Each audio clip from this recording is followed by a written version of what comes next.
Come to order. It is Tuesday, November 29th. This is our regular City Council meeting at 7 o'clock in the evening. For those not watching live, which I don't know if you will be. Roll call, please. Roll call with the exception of Councilmember Rosansky. All council members are present. Okay, we'll have a Pledge of Allegiance from Councilman Selich and invocation from our City Manager, Bludau. Please stand.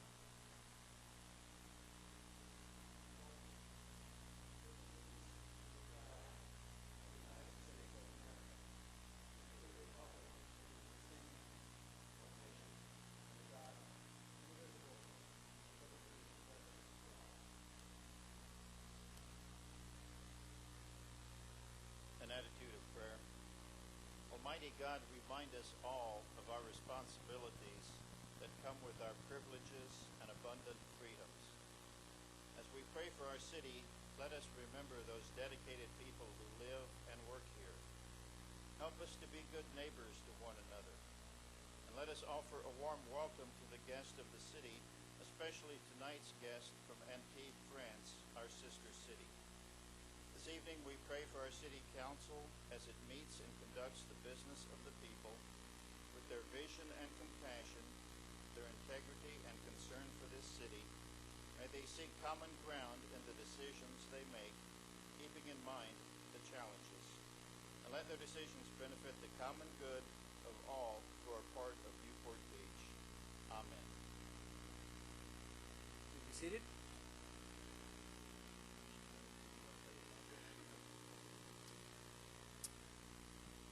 Our first order of business is to welcome the sister city, Antibes, France, to our city council tonight, our city council meeting, and to our city. We are most pleased that you are here. We are most pleased that our sister city delegation from here, who made all the arrangements, and who also previously did the reverse, where we visited Antibes, France in July, including myself, Mr. Webb, former Bludau, and others, and had a wonderful, wonderful experience hosted by Antibes, France, and we hope to do the same here. So tonight is our first chance to welcome the official French delegation and our host sister city delegation from Newport Beach. And so I would like to start. Please stand up.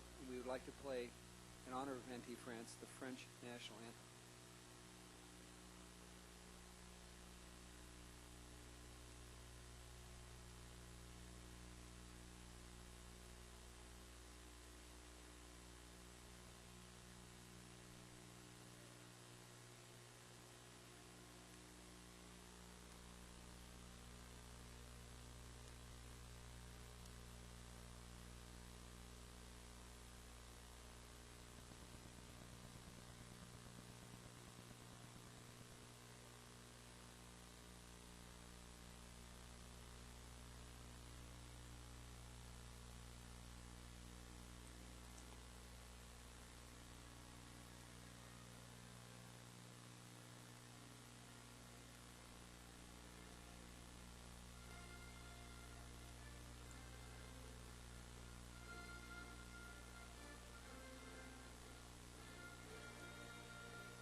Thank you. Please be seated.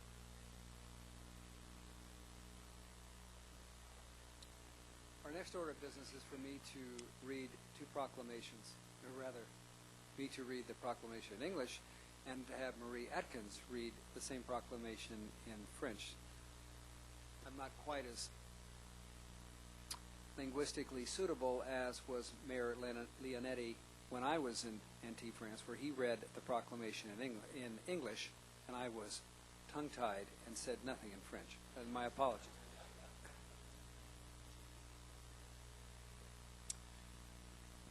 Okay, I'm going to read our proclamation. Whereas the cities of Antibes and Newport Beach are celebrating the year 2005 as the 15th anniversary of a sister city's relationship. During this 15-year people-to-people relationship, the cities have exchanged with city officials, visitor delegation, and student exchanges, as well as visits of other groups. The bonds of lifelong friendships, goodwill, and understanding have resulted from these strong community-spirited cultural and educational exchanges. The current City of Newport Beach delegation for our official sister city exchange with Antibes are myself, Jan and Don Webb, Newport City Manager Homer Bludau, Marie and Larry Adkins, Faye and Joe Bosler, Karen and Don Evarts, Teddy and Sam Tate, Sally Lunn, Sherry Myers, Lynn Brown, Janet Hodges, Connie and Mike Skibba, and Dan and Elizabeth Hoffman. Now therefore, as the mayor, on behalf of my entire city council and the citizens of Newport Beach, we extend our warmest wishes and congratulations to the city and citizens of Antibes, France. And we commemorate our 15 years of friendship, and we send our best wishes for the next 15 years of close interpersonal ties between our people. Thank you.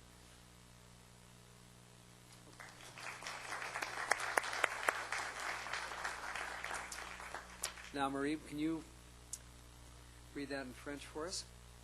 Thank you. Ok, proclamation. Alors que les villes d'Antibes et de Newport Beach célèbrent l'année 2005, marquant le 15e anniversaire des liens de jumelage, alors que pendant cette période de 15 ans de relations, nos deux villes ont participé à l'échange de représentants officiels, de délégations de visiteurs et d'étudiants, ainsi que d'autres groupes, et alors que des liens d'amitié durables, de bonne volonté et de compréhension mutuelle ont résulté de ces échanges d'esprit culturel et éducationnel dont ont bénéficié nos communautés.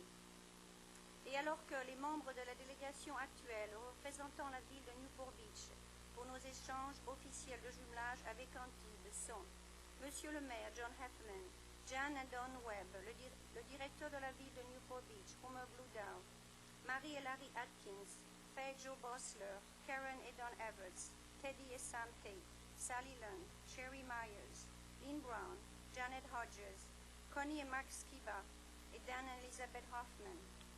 Et maintenant, par conséquent, moi-même, John Hefferman, maire de la ville de Newport Beach, au nom des membres du conseil municipal, des employés de la mairie et des citoyens de Newport Beach, nous offrons nos plus sincères félicitations à la ville et aux citoyens d'Antibes, France, pour célébrer nos 15 ans d'amitié et nous adressons nos meilleurs vœux pour les 15 prochaines années de liens personnels et amicaux entre nos peuples. En témoignage duquel j'ai appliqué de ma propre main le sceau de la ville de Newport Beach d'être apposé ce 29 novembre 2005. Signé par John Hefferman, maire de Newport Beach.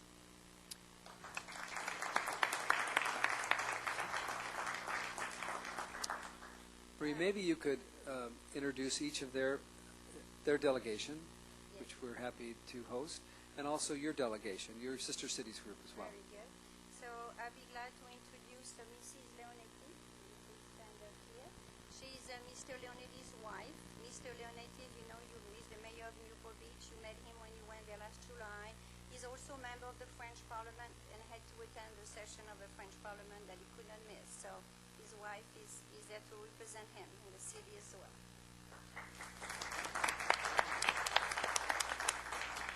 And I have Monsieur Rambaud, Deputy Mayor and Delegate to Tourism for the city of Antibes.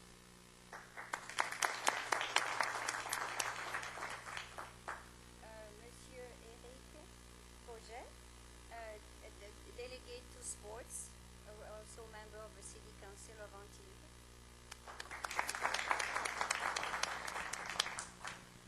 Madame Maggie Blasi, also member of City Council of the City of Antibes. Madame Marilyn Perret, who is advisor to the Sister City program for the City of Antibes. Mr. Joel Chapiol, member of the City Council. Oh, so he's in charge of the cultural animation for the program in the City of Antibes. Mr. Perez is the husband of Mrs. Perez. Came along on the trip.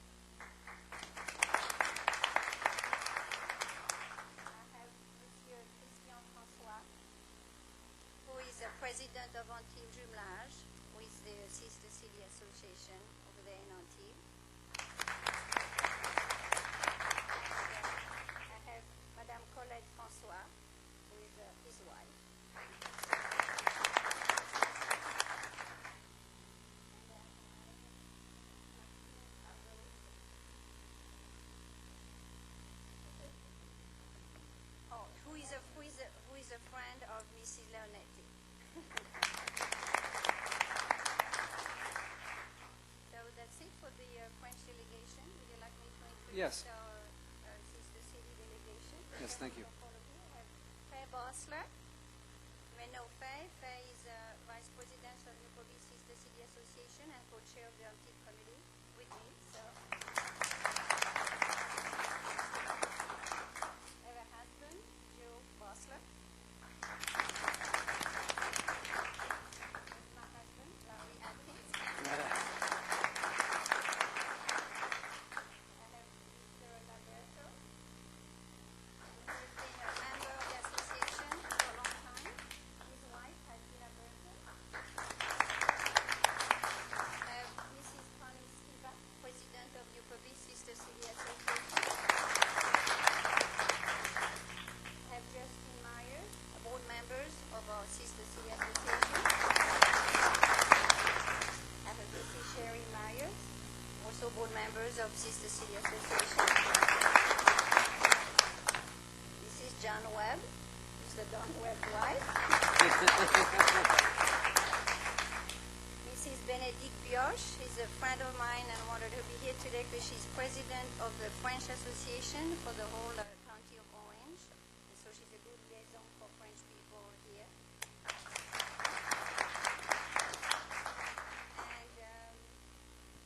And we have Mr. Roger McGonigal, who is a board member of Sister City Association. We have Ruth Klein, also a board member of Sister City Association. We have Mr. Sam Tate, who is also a board member of Sister City Association. And I think that's it. It's good. I'm going to come down and we're going to present gifts from our city Very nice. as well. And that would be a good. That would be the next action. Marie, while John's coming down Yes. over here, I just want to compliment you on all those introductions, how you can remember everybody's name you did, and what they do. It's very nice. Thank you. Yeah.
Is that the Aflac duck?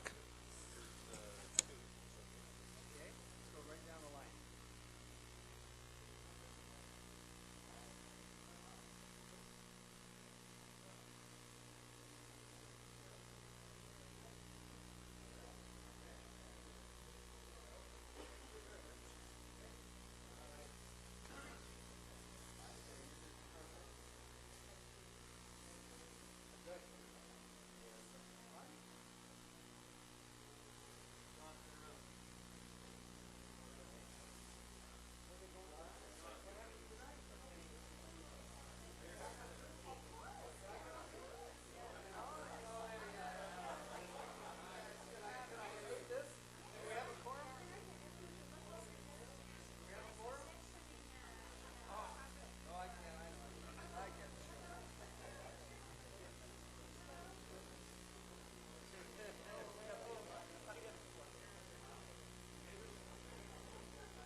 That's all right. Oh, yes, good idea. Cute. See, it's the French. Yeah, I know, a little flair.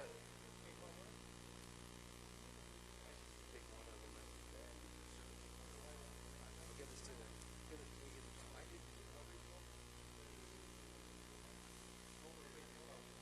It's okay.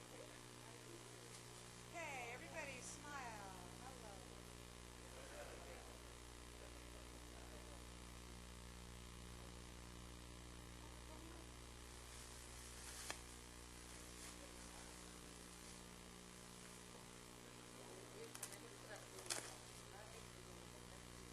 See? See? That's it, see? You're ready for the sun in Vegas. Great. Thank you.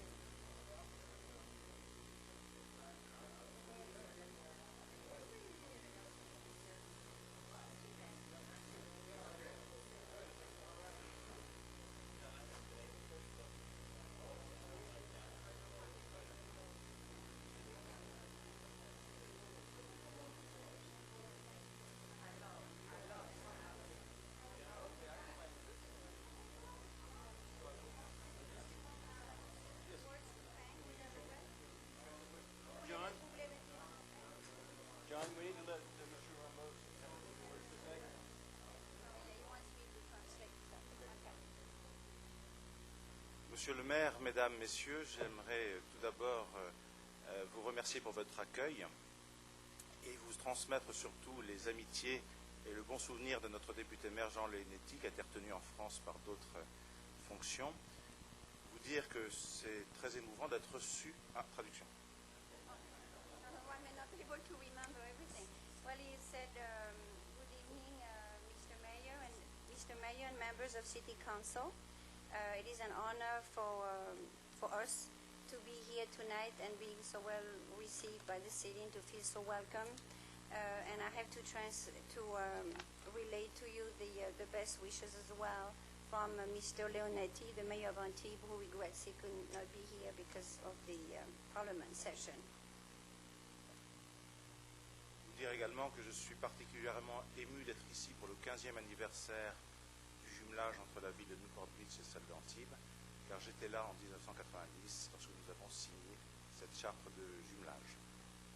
And it's especially moving for me to be here tonight to celebrate the 15th anniversary of a sister-city relationship, because I was here 15 years ago, back in 1990, when the first signature was made for the beginning of a sister-city relationship. Tell him he hasn't changed a bit. On n'avait pas changé du tout. Vous dire enfin que lorsque vous êtes venu au mois de juillet à Antibes-dans-les-Pins, nous avons une réunion de travail qui était, je pense, fructueuse. Nous en aurons une autre samedi matin, je crois. J'espère qu'elle permettra de concrétiser quelques échanges dans le domaine culturel, dans le domaine sportif et peut-être dans d'autres domaines. We had a very productive work session when we were Day in Antibes, as you remember, for those of you who attended. And we have another one planned, actually this Friday morning this week, and we hope to have the opportunity then to discuss the possibility of expanding our program of our cultural exchange, maybe to sports activities. We had talked about maybe a sailors exchange and other activities as well. Enfin, encore un grand merci pour la qualité de votre accueil. Lorsque vous êtes venu au mois de juillet à Antibes, vous nous disiez que Newport Beach était la plus belle ville du monde. Ce matin, nous avons visité en minibus votre ville, cet après-midi en bateau. Et je pense pouvoir dire qu'Antibes-Juan-les-Pins et Newport Beach sont les deux plus belles villes du monde. I want to thank you again for the wonderful welcome and the very enjoyable visit we had of the city today. And when you came to Antibes last July, you said that Newport Beach was the most beautiful city here in the world. And I can tell you that after doing a city first by bus of the all different areas of the city and by boat, which was very enjoyable and beautiful along the coast, it is definitely a beautiful city. And I can tell you then Newport Beach and Antibes-Juan-les-Pins are the two most beautiful cities in the world. Merci. Any other councilman want to extend their ideas here? Being part of the delegation that visited Antibes last July, I too this was my third trip to Antibes, and it is truly, Antibes-Juan-les-Pins is still truly a beautiful city, a beach city, and we have so much in common because of the boating, the beaches, and the tourists that it's fitting that we are sister cities, and I'm really happy that you could come to Newport, and we had a beautiful day for you. Thank you.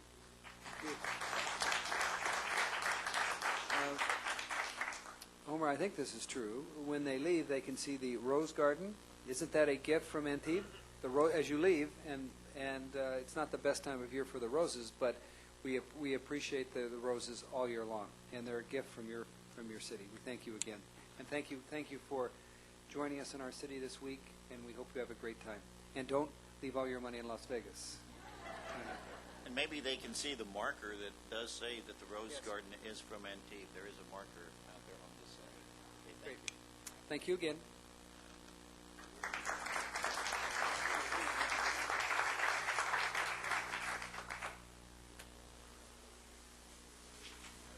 You say bonsoir.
Okay, we'll come back to order. We have gladly welcomed and now sent off to better settings our sister city delegation from Antibes, France. We're back to our agenda again.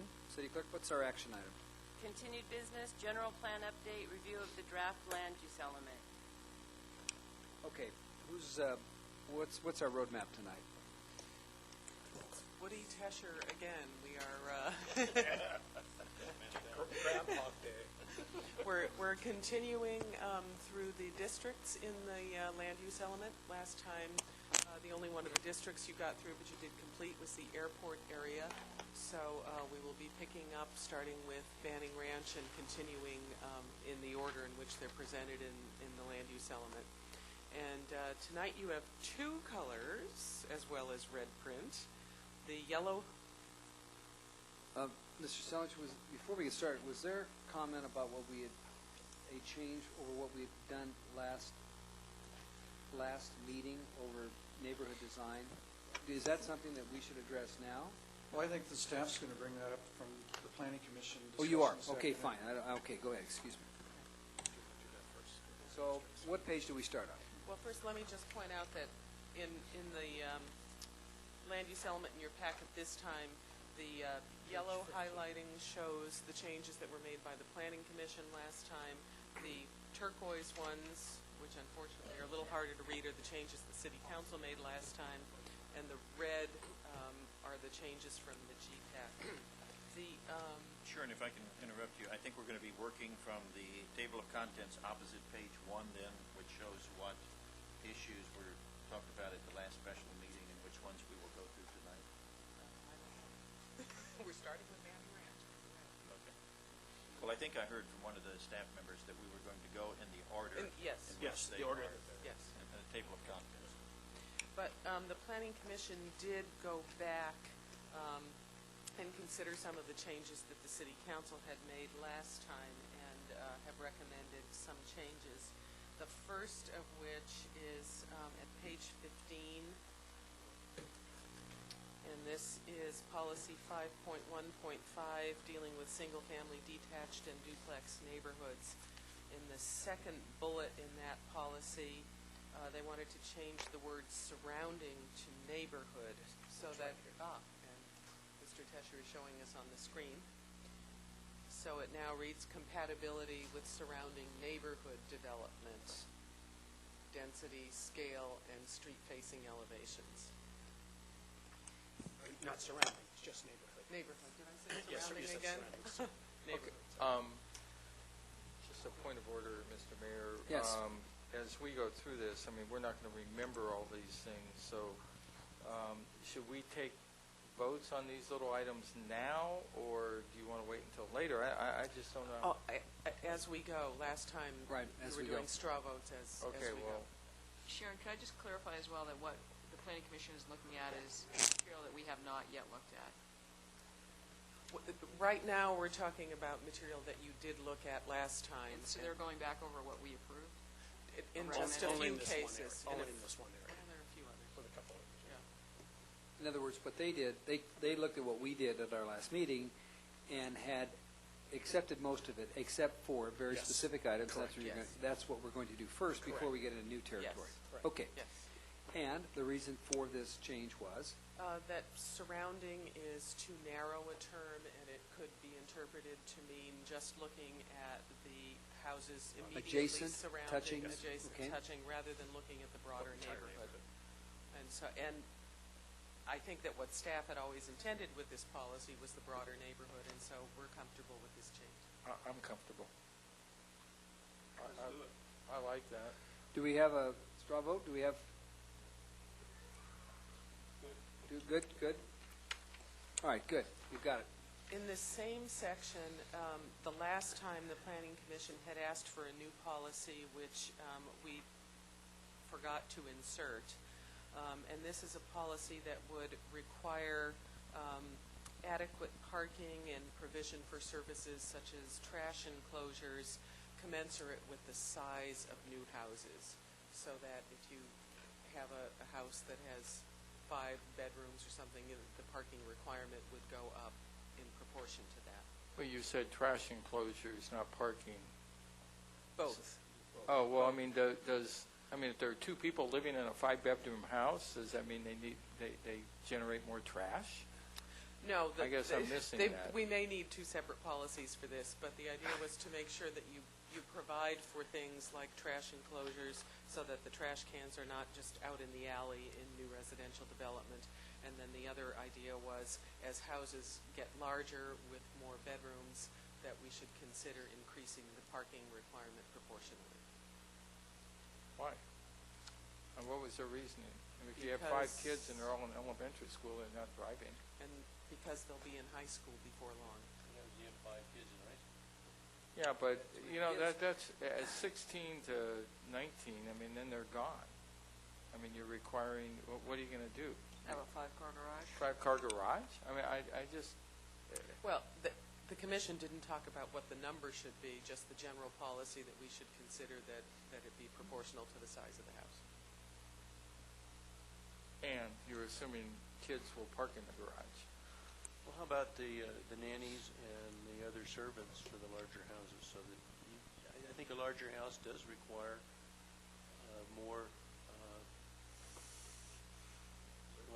more services, which would in turn have more cars at that particular site. Well, I can support the addition of 1 car. After that, it gets a little bit problematic.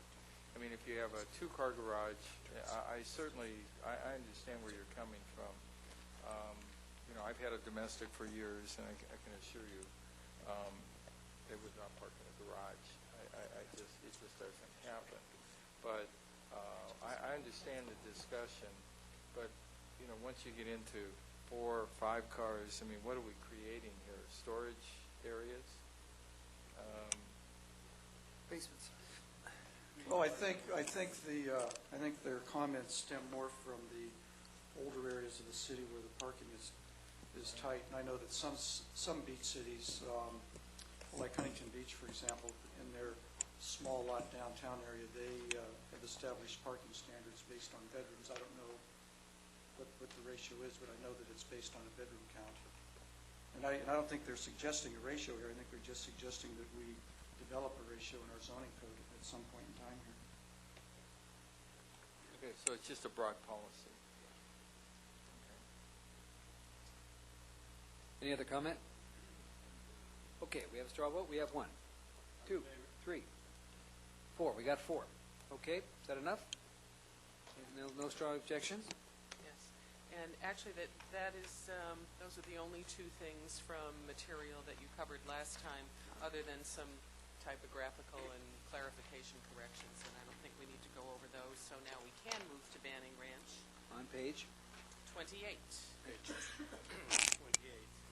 And we're going to try to handle 2 different formats here of the original slides, as well as then showing you the text changes made by the commission, since you don't have the printout of this. Banning Ranch, ever so briefly, in the policies that begin on page 31, basically, if you recall, provide 2 different options. One, a priority for open space, and then some policies about what might be considered for the site, or if the open space position is not, or the open space option is not pursued. Maybe, Greg, if we can go to the text, I can show the council the changes that were made by the Planning Commission. The first is 6.4.2. The commission wanted to set some limits, ultimately, to the time in which the trigger would come to bear vis-a-vis a commitment for an alternative land use. So basically, they recommended the insertion of the text, if not acquired for open space by, and then the insertion of a date, the site may be developed as a residential village. Staff indicated that there are ongoing discussions with the property owners, with the environmental groups and others about the acquisition of the site as well. And indeed, not ready to insert a date, but felt that it was something that might possibly be done in the future. So the idea on this particular policy was to insert a date. And I'll go through the next couple ever so briefly. Down on policy 6.4.2, the recommendation of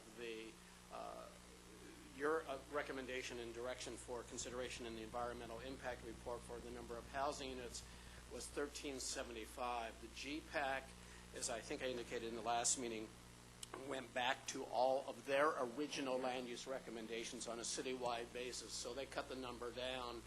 The commission went back to the number that you had originally considered, the 1,375 residential units. And Greg, if you can scroll down. So policy 642, they went to 1,375 residential units to the original 75,000 square feet in retail. And Greg, if you can scroll down, well, there was no change on the overnight accommodations. Moving ahead to policy 6.4.7 and dealing with neighborhood structure, this is kind of a minor change. They just changed some of the language about the location of the buildings in the village center. They basically stipulate that they enhance pedestrian activity and should not require that they actually be located along the sidewalks. Scrolling down to, I believe, the last major change in this section, so a couple of others, the circulation element was a suggested change from this is really a technical change, because if you see the original language here, it talks about a specific linkage from Coast Highway to Newport Boulevard. The reality is if you were to connect to those two destinations, you might actually have to travel through and involve land in other cities. So it's more or less a technical change to facilitate should it be A&D, an arterial highway link between Coast Highway with Newport Boulevard, recognizing that the city cannot have responsibility for the entirety of that corridor linkage. Moving ahead to policy 654, this again is more of a design issue. This is the issue of the discussion of the policy text originally said require the development be sited and preserve wetlands, the bluff faces, etc. What they modified the policy to read was to enable mitigation for the loss of wetlands or drainage corridors, but to require the preservation of bluff faces. So they changed the language to reflect some flexibility vis-a-vis the wetlands in the ultimate negotiation with the agencies. So those are the changes the Planning Commission made in this section. So we're dealing with the policies beginning on page 31, running through the top of page 34. Okay, how do you propose we take these? Well, I have a question. Yes, Mr. Ridgway. For the city attorney, as to the very first policy change where there was a suggested date, Robin, here's my, 6.4. What was it? Okay, 6.4.1. During that period of time that you have that date in there, this land is held in no man's land. I mean, that's kind of my question. Is it held in no man's land? In other words, is the general plan and the zoning allow, if we go to 1,375 units, yet we have a date in here, until that date occurs, have we not gone into an inverse condemnation on a temporary basis? It's technical and it's legal, and I have a discomfort with that concept. If I could talk a little bit about the background of it. We have been talking both to the property owner and to the environmental groups who are interested in acquiring the property for open space. And this is one of the concepts that we have been making progress with the property owner on. Their concern is that the period of time during which we consider open space the priority land use not be without a set term to it. And so the real question will be what we fill in for that blank, how long we will say that open space is our priority use. But I think that the property owner is willing to work with us on this kind of an arrangement. Yeah, and there's a representative here this evening. You missed my question. During that period of time, until that time elapses, you really have an inverse condemnation issue here. I think you do.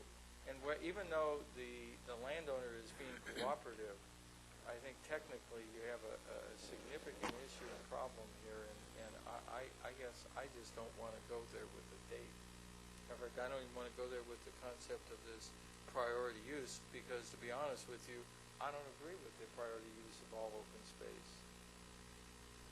I don't see where there's inverse condemnation. Open space is a use in our general plan, it's a use in our zoning ordinance, and it's a permitted use on the property, so. I know, but as I don't see where the inverse condemnation. Yeah, I don't know that the date is necessary or really changes There you go. anything one way or the other. Yeah, I mean, the language is there, it's not a- acquired for open space, that's adequate. I don't think you need to put a date in there. Doesn't the land have economic use though now as an oil field? I mean, they do have, Yeah. other than open space, I mean, which would probably reduce the economic value of the property, but they have been pumping oil, so. But The open space designation, if that has, uses, then that's another, Are you those suggesting other uses that that any, have economic value, it's just not the same as what they have now. are you suggesting though that any property down there would be a place for an oil site, therefore it has an economic use? Well, that's its current I use. think the current use is that it's an oil field and it has an economic use, an economic Yes, value. but a land that has no oil rig on it doesn't have very much economic use for putting oil rigs on. The oil rigs have been placed there. The field is of diminishing returns. It is possible with a change in state law, I guess, that you could redevelop that field, but not highly likely under any circumstance. I can't see how we can say that an empty land has a value because you could put an oil rig for storage, You're maybe, but that's the only designating, thing it's used for. you're designating the property with a priority or preferred use based on the policy document, but then you're also going to have other provisions for how it could possibly be developed if it's not purchased and developed as open space, so. Well, I mean, I don't think you have a let's break. taking issue here, and I don't know that a date changes that. At some point in time, if they process the development and don't cooperate, or the city doesn't, or the groups can't reach an agreement for the sale of the property, then that priority preferred use isn't going to occur. Well, it's an ownership decision as to the next phase of this property, right? If not acquired for open space, they have to agree. In other words, the city's not going to condemn it for open space. It's the ownership that Right. triage or however they own. I mean, and there's oil rights and there's fee rights, and they're all intermingled over there. What happens next? So there is, albeit a preference, that preference could go away day one by them doing a residential mixed-use, whatever concept deal, right? I mean, isn't that true? I mean, it's open. They are open to do anything, right? Well, they'll be open to do the open space or as the preferred designated use. What if they don't And- come to a deal? What if it's clear from day Right. one the open space So guys want to pay whatever the $1 alternate and zoning is that the city council places on this property under this new general plan will be their other use for the property, Well- so there's not a taking. If the council chose to designate it all open space with very limited uses or any economic value to it, then that might be an issue that we'd be looking at, but I didn't go down that road because I don't think that's the proposal. and no one went down that road, including GPAC, right? Well, but I think that the idea behind the proposal of the priority use and then the planning commission adding a date was that there would be some period of time to be determined and agreed on during which there would be sort of a timeout on development, and the environmental groups, the city, the state, whoever, could try to gather the resources to be able to acquire. Well, it no, for but that's open not what space. this is saying to me. It says this is the absolute outside date, but that date could go away day one if some developer came in with a concept that fit within our pre-designated use, and they just made a deal with the ownership group, right? There's no compulsion on the group to exhaust all avenues as to open space. No. Mr. Mayor, the Yes. property owner's representative is in attendance. I'd certainly be interested in hearing his views before I cast any sort of vote on this one. Mr. Mayor, Yes, Mr. Webb. let me approach this from a slightly different direction. If we say the priority use is open space, and we have the alternate as designated, and the developer comes in 6 months and says, I want to develop this property using the alternate use, what procedures do we have to do to allow him to use the alternate use instead of the primary use? whatever the procedures are for the approvals to do the alternate use. Okay, so in other words, a primary use doesn't have any, we don't have to go through any general plan amendments, we don't have to go through the developer, if he puts his use out there, doesn't have to do anything special, anything different from a normal development process to get the primary use waived. Without the date, that's true. Without the date. Now, if we have a date in there, then he's got to wait to file until after that date is over to allow for the And that was the point that That's it. Councilmember First Ridgway was making, that basically is a temporary period of time where they're not able to process First approvals for their property. evangelical, and that is compensable by the city. Well, depends upon, there are situations of temporary takings that aren't considered. Now, So it where did this depends change, this upon- came from the Planning Commission? Yes. Not from GPAC, from the Planning Commission. They want a date certain, a kind of a hands-off period for a period of time. I think the I goal, guess. I think it was more, they wanted dates certain that not to leave it open, because I sat here and listened to some of the comments, and they weren't concerned so much that, they were concerned more that the date would go on too long. They wanted a cutoff period so that the developer or property owner would know that after this date, I can move forward with my project and not have to worry about the open space requirement.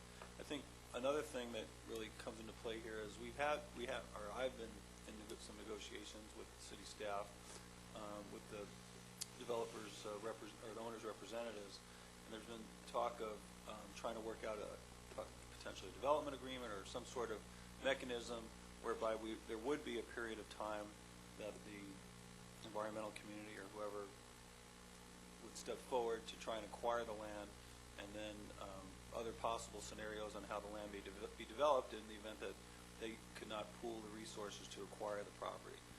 So, in a sense, there's probably ongoing talks and discussions with regard to this, and this will probably not be the end of our look at this. It would seem like to me, if we go into this with the understanding that a primary use doesn't guarantee that it's going to be open space, if a developer comes in with a viable alternative and processes his project through whatever the proper procedures are within the general plan. It seems like to me I could be more comfortable with that. If I don't see what the date would do for us, as long as that's the understanding of everybody up front, that the primary use doesn't guarantee open space forever or for any significant period of time. And I don't think the language of the policies makes that kind of a guarantee, because the strategy is to support the active pursuit of the acquisition, and then the following goal is, if acquisition for open space is not successful, a high-quality residential community. So, Well, let me ask you the hidden question. They gave us this deadline without a deadline. Who was supposed to fill in the date? well, the Planning Commission thought, and I agreed with them this afternoon, that is something that would come as we continue our discussions with the property owner, because that's one of the things that we have been talking to them about, is how long they might be willing that's to fair. wait. In a sense, this is a placeholder in the document. It's not It's meant to be fine. filled in No, at this that's all right. point.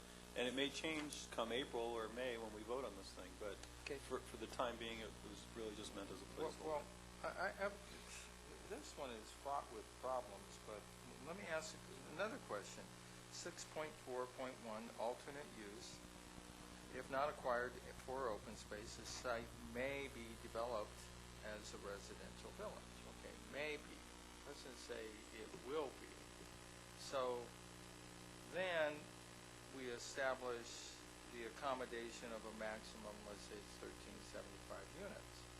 But does that mean the applicant has to come in for a general plan amendment? And No. then are you sure? Absolutely. And he's not subject to the charter amendment? Well, No, This- actually not, because this is any less of than these. what's already Yeah. existing. Pardon me? This is less than what already is existing in the general plan. In our current general plan. Well, but what Mr.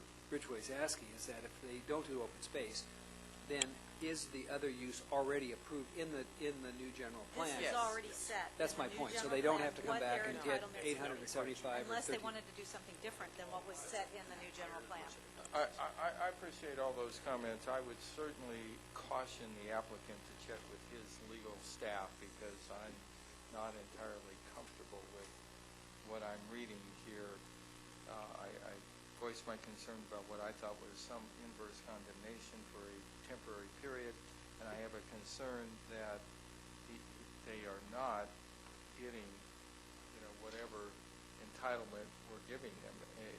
It's kind of a, I'm concerned we seem to be pulling the rug out from them. Well, and if I might add, it actually works both ways because if we did pick an outside date, that might be more for their advantage because then after that outside date, if nobody could come together with buying the open space, it would default to this, and then there would be no obligation or really possibility of further negotiations and maybe sometime as they're processing to maybe come up with the money. So then why don't we like write it that way?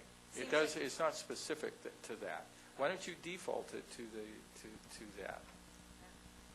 Then they're not so concerned because then it appears as though there's no possibility for making it become open space. So I can I don't know maybe whether live with. the council wants both of those options and then to see which one gets developed.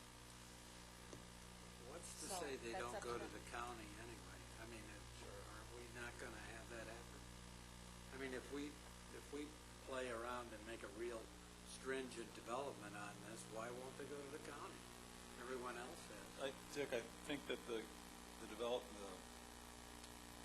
property owner is here tonight. Maybe he would like to come up at this time if the council wants to indulge him at this point. But we have had discussions with them. I think they feel comfortable with the number that is here, at least the 1375 number, not the 875 number.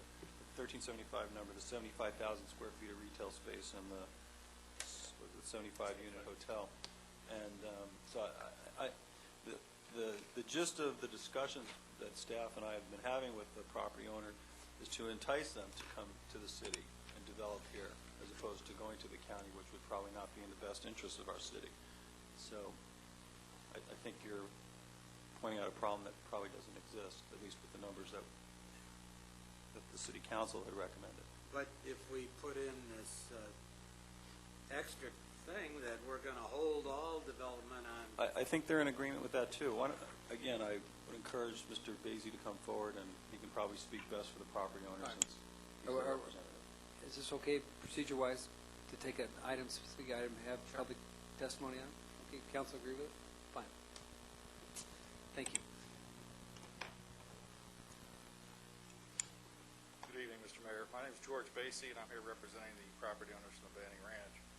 I had some prepared statements that were more global in nature with regard to the overall effort here, but on point here, we share a lot of the concerns, and frankly, I'm heartened to hear the discussion about the mechanisms here. But I think that Councilman Rosansky is accurate with the discussions we've had so far, and perhaps if this item was recognized as an outstanding issue, tabled for the time being, our pledge to him and the city is to continue to try to work in the coming months before sometime next spring when things need to be more firm, and see if there's not some mechanics here that would make sense. But the whole concept is still a little bit mysterious, and it needs a lot more work and a lot more refinement. We are skeptical, frankly, that the funding would be found and be sufficient to acquire the lands, but we're willing to entertain reasonable discussion for the purposes of trying to be cooperative to a point. So should I continue with the balance of my statements or come back up later as we walk through the other issues? Keep going. It's great. Keep going. I mean, that'd be good. We'd like to get your the input from the ownership side.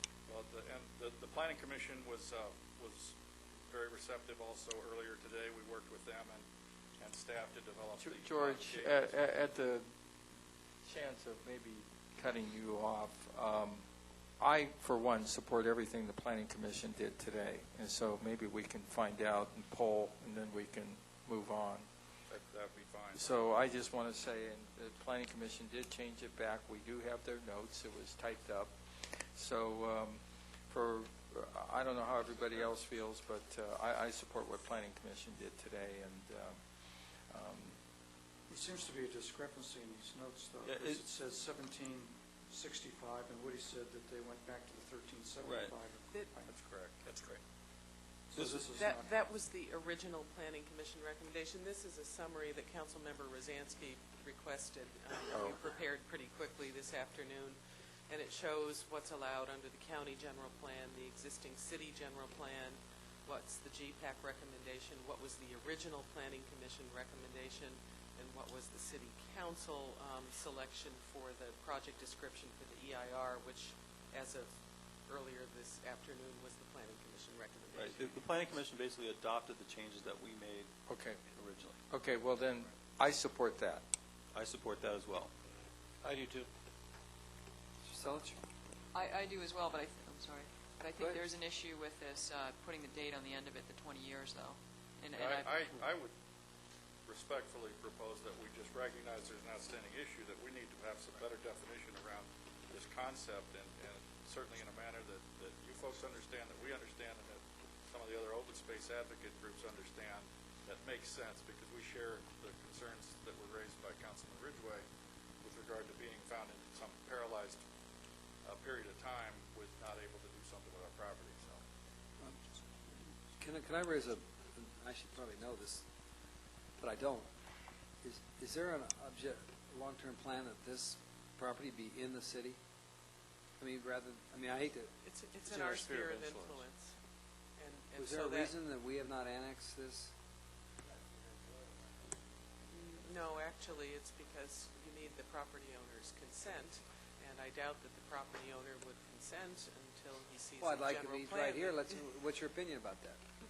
You don't have to have one if you don't. I mean, that's fine. Well, we think that logically, at the end of the day, the property belongs in the city of Newport Beach, but we also want to make sure we understand what the runway looks like as we approach a landing. So you want to go down two paths? 87% of the land presently is in the county right now. All right. And, we have in good faith engaged staff in the city and the members of the community and the committees to dialogue during this general plan update, and we are desirous of maintaining good relations there. And we would look forward to that process being a two-way street. Mr. Mayor? Go ahead, Mr. Webb. The chart in our discussion indicates areas of potential environmental impact, and you have an area ranked 1, 2, and 3. I assume that 3 is the 118 acres, and that's one that doesn't require any resource agency approval for vegetation. I'm a little confused. What acreage is involved with the area that would be potentially up for development? On the chart on the next page, on the figure that shows the environmental constraints following that page, following page 29, you'll see there's also a reference on the bottom to total buildable area of about 216 acres. Okay. This was and this is before my experience with the agencies is this is a very first pass. It doesn't reflect the negotiation with the Army Corps, the wetlands permitting, et cetera. My guess is that number probably would be smaller just based upon having worked with those agencies in the past. But this is a first pass guesstimate based upon some scientific research. Okay, so we're looking at a total acreage out there of about 518 acres.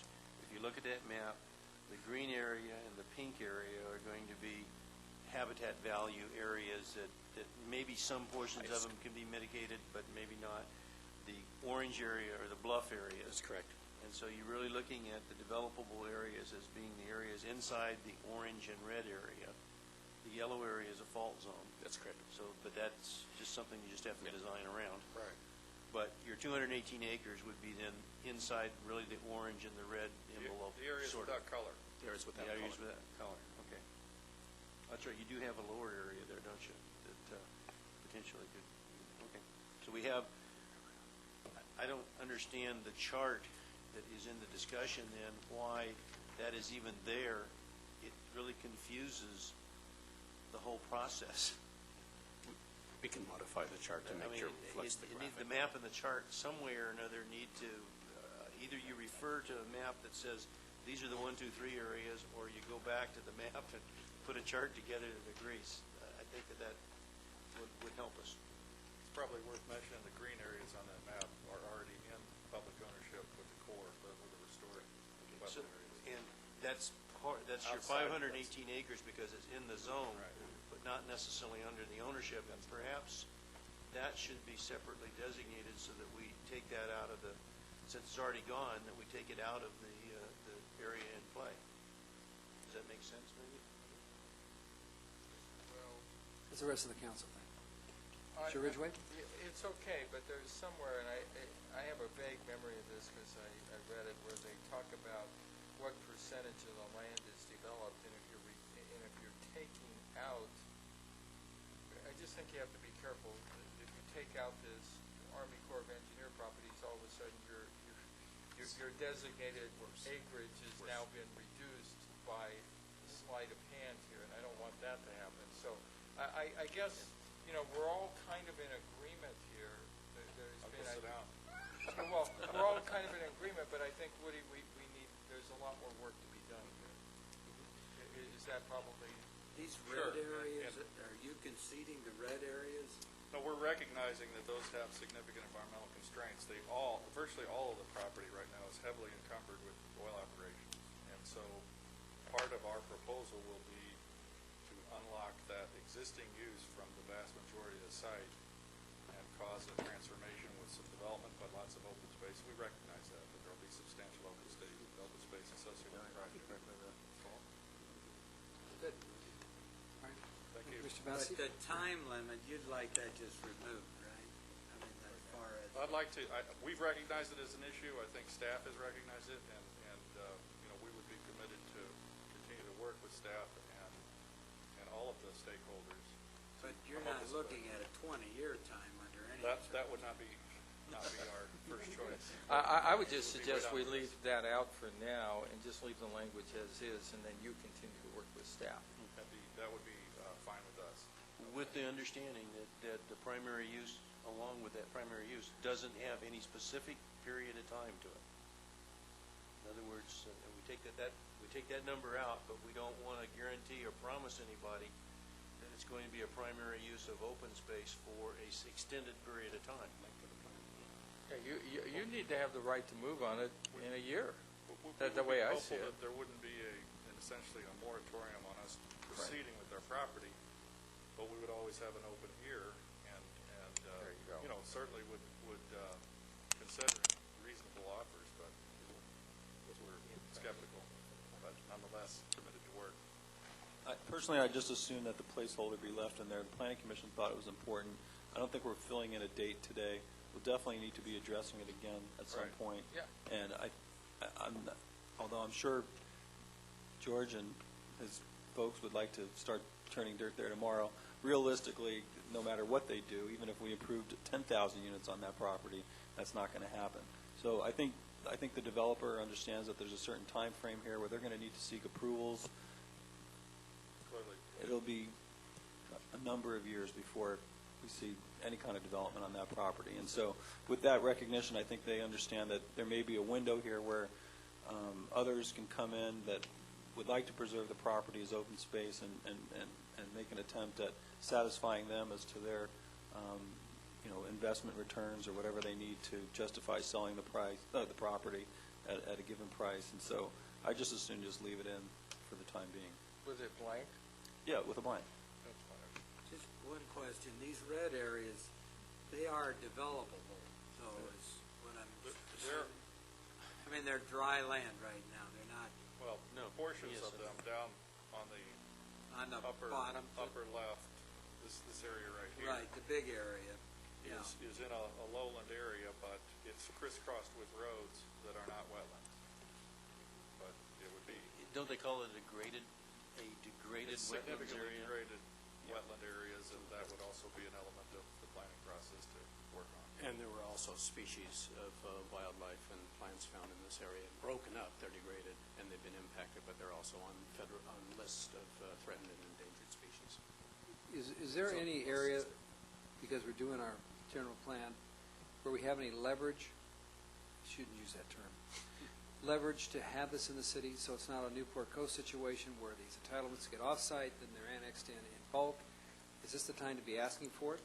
I mean, at this point in time, it's whoever offers the better deal. Do we have any, are we in a position where we have more developable piece of property, whatever, where we would say, play ball with us, and therefore, we really want this thing annexed into the city, rather than to say, okay, you've got all your entitlements in the county, now you're going to, and we'll just have to swallow the whole thing based on county approvals.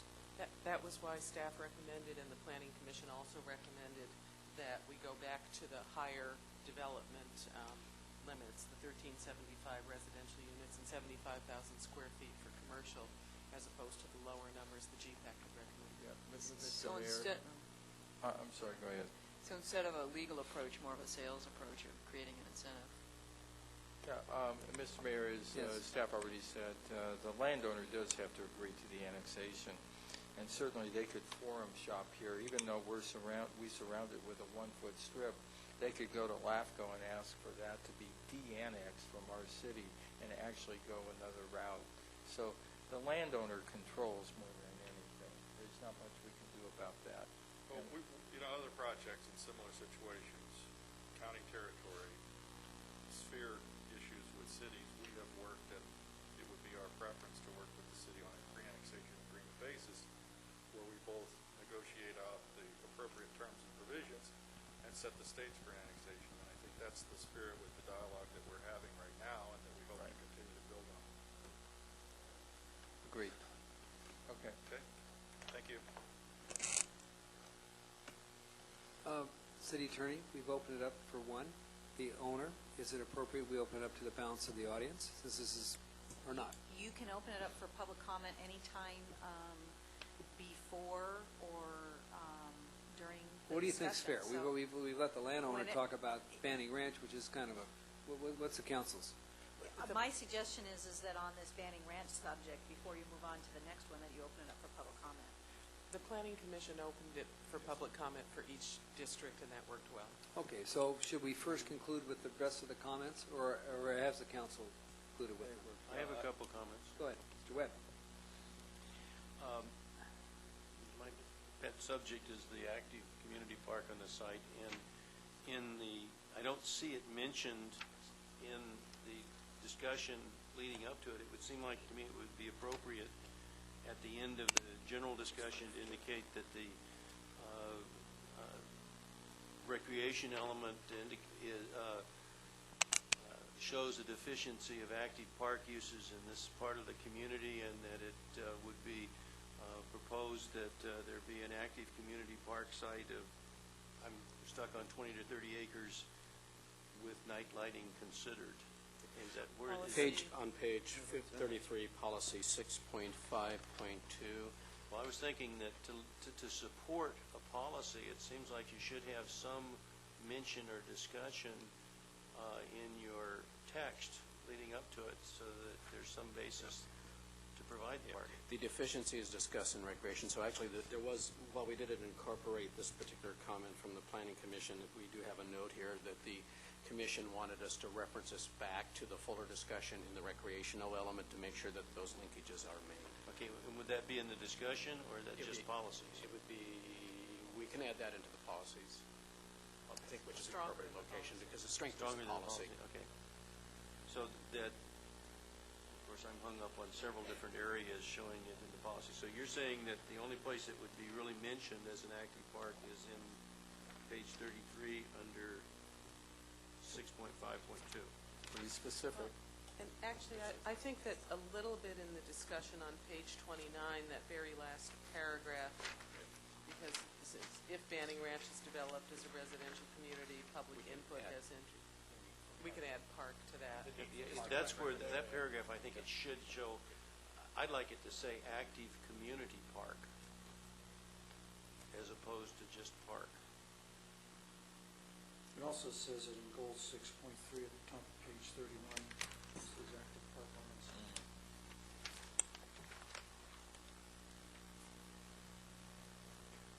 Yeah, 6.4.1, this is active park lines. Again, can we slip community park lines in there? There's a difference. Just insert a community park, I'm sorry. Community parks under 6.4.1.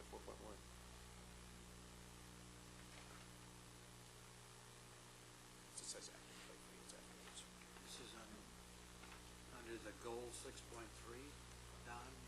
That would be, So to serve, as an active community park instead of parklands, or 6 point, the top, yeah.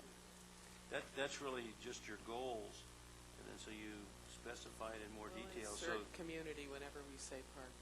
yeah, parklands, yeah. Mr. Yes. Aaron, what was your comment? We'll insert community wherever we say park. I just would like to make a statement. It seems like every time we talk about Banning Ranch, I'm gone. Under 6.3.17, they won't be removed, and because it's just kind of explains, but where it says Banning Ranch, which support the active pursuit of acquisition as a permanent open space, which may be accomplished. And I just want to say I oppose, and I will always oppose, issuance of state bonds for purchase of land within the city of Newport Beach. That's not fair to the citizens of this state. It's inappropriate use. If there's private entities and/or organizations that want to buy it, fine. I just think that's, I just have to say I oppose that statement. Well, Mr. Ridgway, how's that any different than taking federal money to dredge our bay? I mean, if the money's available to buy open space. Well, you want me to go into that? Because the Back Bay has been designated under the Clean Water Act 303D as an impaired water body, and they have mandated that we keep the Right. we have 4 TMDLs, and so the federal government has mandated, and that's what that's all about. That Back Bay dredge is about what was mandated. But if there are bonds that are for park, and if we don't, or open space, and we don't take the money, it ends up going to Valencia, and they buy open space, what difference does it make? Well, I think Amundsen Ranch was an abomination. I think the purchase of that land for those few people out there by the state, I oppose that. I'm just, I'm making a political statement. Well, the people have made the statement. They okayed the bonds. It's not our choice. The money's available, and they have to, and if the landowner has to agree to it, then it's a bargain between two agencies. Landowner doesn't care where the money comes from. I care where the money comes from. That's all. I think it's inappropriate for state bonds to be used for these type of purchases. Okay. I think that's a wider discussion than what we're looking at here tonight. Why don't we just move on? I have a comment, though, under paragraph section 6.5.4 at the bottom of page 33. You talk about, Do you want to go to that? does everybody have it? Right there. A linear park along the bluffs to preserve the bluffs. Yes. I would also, in that last sentence there, it talks about development being set back from the bluff faces along which should be located a linear park to provide public views of the ocean, wetlands, and surrounding open spaces. To that, I would like to add at the end some language as follows, as well as to preserve public views looking up from the ocean, wetlands, and surrounding open spaces. So the consideration being that it's important to protect the views looking down from up on the bluff down to the ocean and the things that you want to look down there, to also protect people's views from down below the bluff, so that when you're looking up, you're not just looking at a wall of homes up there like we see over at Castaways around the bay. So are you suggesting that if they're developed housing, that it couldn't block a view going upward? Yeah, I guess. Well, to a certain extent, that the development will need to be set back from the bluff, and that's the reason for the linear park. But you don't get a Castaway view, just a row of white houses at the top of the bluff. So if we set it back far enough to where you would just see the building. Well, if you go a mile away, obviously you're going to see a house. But if you're standing at the bottom of the bluff or in a reasonable proximity to it, I don't think most people want to be looking up at a bunch of homes up there, and that the development should be sensitive to the fact that those are natural bluffs, and that it is has scenic and beauty value, and that I think we did our city a disservice when we allowed the homes as close to the bluff up in Castaways, because it ruined what I perceive, or I've always viewed as a very scenic area, and now it's just a bunch of wall of homes at the top of that bluff. Or think you measure it the same way as you preserving or preserving the public view from the top of the bluff. I mean, it's probably a loose standard, but I think it needs to be considered as part of whatever development project takes place there. Could the view of the houses be softened by landscaping or something like that? Would that be Possibly. I mean, it's. mitigation? I guess you'd have to. It all depends on how you define view. I would imagine. You know, one man's view is another man's impediment. Palm tree or whatever you want to call it. When people complain about palm trees 2 miles away, that's in their view. I would ask a question. Do you believe that we should have all the cuts into the bluffs then that go along Newport Heights, that go along Corona del Mar? I mean, all those cuts into the bluffs compared looking up, and we have them all. And Yeah, they're now I do, being actually. put in, Yes, too. I do. I do. Okay, actually. and so basically... I'm not in favor you of would- the homes spewing down the bluff in Corona del Mar. So you would be basically going to vote against those when it comes up? I don't think that's happened. We're talking about Banning Banning Ranch now. I don't want to get into details of Corona del Yeah, Mar. you live under Banning Ranch. That's the difference. I think here. there's thousands of Newport Beach residents as well as tens of thousands of visitors to the city that live underneath Banning Ranch. Mr. Mayor, I mean, Councilmember Daigle said we could straw vote this one. I would just make a comment. I don't know where the developable land is. I think Mr. Rosansky has a point. Certainly the Castaways,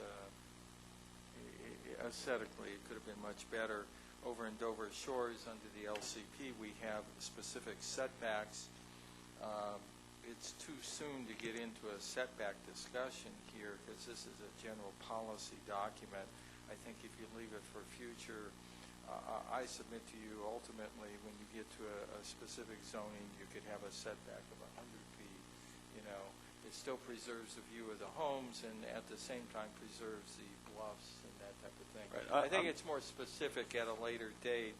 Exactly. I'm not looking to put a number here. I'm just saying that when we address that issue of what the setbacks are going to be, I think that. Can we use the word considered in there? Let's say show. Well, I don't. Where do you want to put it? I mean, As to preserve, and to consider preservation. Well, I of said public as well view. as preserve. Well, I guess you can call it that. I prefer probably a little stronger statement. I like it the way it was, as well as to preserve the public views. But I would consider, I guess. It's interesting because we really, Let's take a stand here, Don. Castaways really stands out. And those houses are set farther back from the top of the bluff than all of the houses built along Galaxy. The difference is you don't see the ones on the Galaxy right now because they have mature landscaping all along the rear of the properties. And because larger setbacks on the side yards, there's more area that people have developed with landscaping. Castaways is so tight that there isn't room for trees and landscaping. So that's one of the things that if we had a significant landscaping element or requirement on the bluff top houses that could possibly soften. then I Well, think that would knowing what land values are these days and what development direction is taking, I tend to think we're probably more in the Castaways vein than probably Galaxy is, and those are days gone by, and large setbacks and single-story homes and things like that are a thing of the past. So if anything, we're probably looking at more intensive development and probably have more likelihood of a Castaways result than a Galaxy Avenue result. I just would remind council, whoever's here at that point in time, they'll have. There's going to be more than one opportunity to review the concept here. This just sets a framework for a general discussion, and I'm sure this discussion will be much more specific at a later date. I do agree with you, though. And Mr. Webb, Dover is single story, and the Castaways is two-story, and there is there is no opportunity. There's limited opportunity for landscaping in front of those houses because of that.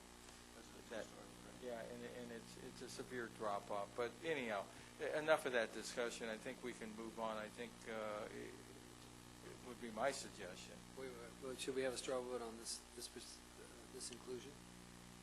Well, what's the Mr. inclusion at this point in time? Can you read it again?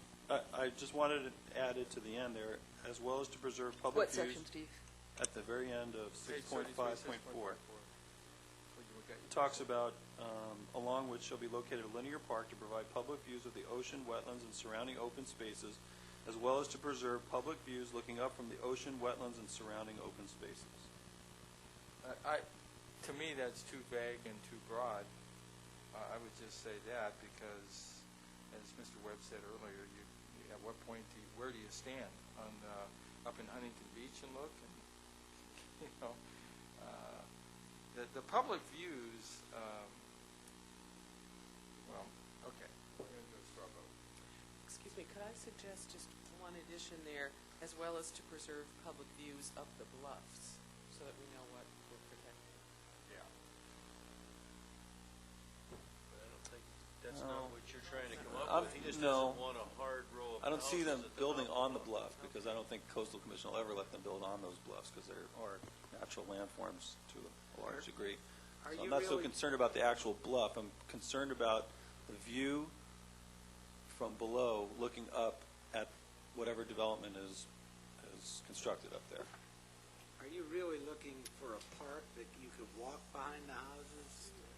I mean, that's what your linear park kind of concept is? I guess in my mind, it would be a mean- park of some width that runs along the entire bluff, probably similar to what you have in Corona Del Mar, except for the houses that are there, but a bluff-top park, which may or may not have a street that runs along the edge of it, depending on how the Would developer wants to develop the property.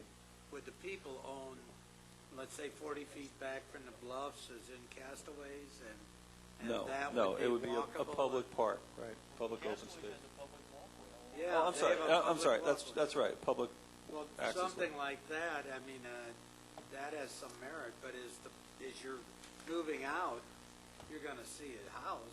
I mean, At some point, you will see houses, I agree. Can I'm we just take- saying that we need to preserve a certain amount of setback or requirement that whatever development, and maybe it requires single-story homes in the first row up there. Maybe that's at some point what we would need to do, or have setback requirements that say it's step development so that we don't see homes looming over the bluff. That's my objection. Okay, can we take a straw vote on this? Let's have last bite from staff here, please. I have a suggestion for a new policy, because as I'm listening to this more, I don't think this is so much about the setback from the bluff as it is the design and appearance of the houses. And so perhaps we could have another policy that says site and design development, so that, or site and design development to prevent houses from dominating the public view from the ocean, wetlands, and surrounding open space. I'd be amenable to that. Sounds good. Okay. Who else is in favor of that proposal? We have two. As written by By Sharon, staff. I'm Yeah, I fine agree with with, Sharon. I'm fine with that. We got four. We got two and two more. We got four. Do you have direction? On that issue, Okay, now, okay, any going other? back a page, Okay. Pardon? I am not sure if there was a resolution on the date in 6.4.1. No, we left it open. We left it open. Okay, But there let's will go, be let's a go. by Just We blank. left Hold it on. open for now. Hold on. So, as shown there. point of Mr. clarification. Nichols. I'm sorry. So now we're going to have, protect views from the ground up, but not views from the up down. Both. In other words, we don't protect public views throughout Corona Del Mar, throughout all of our places. We do not protect public views. You've said that again, and Private. again, Private. and again, right? Private views we do not protect. Oh, private views, excuse me. Is this not protecting private views? No, this is public. You Just- mean just because the the opposite. public can be down below and look up? That's right. Why can't the public be up and look down? The policy already provides for that, as written. Okay. Mr. Selich. Yeah, before we officially accept this 1375 units, I'd just like to hear from GPAC on what their rationale was for the 875 units and the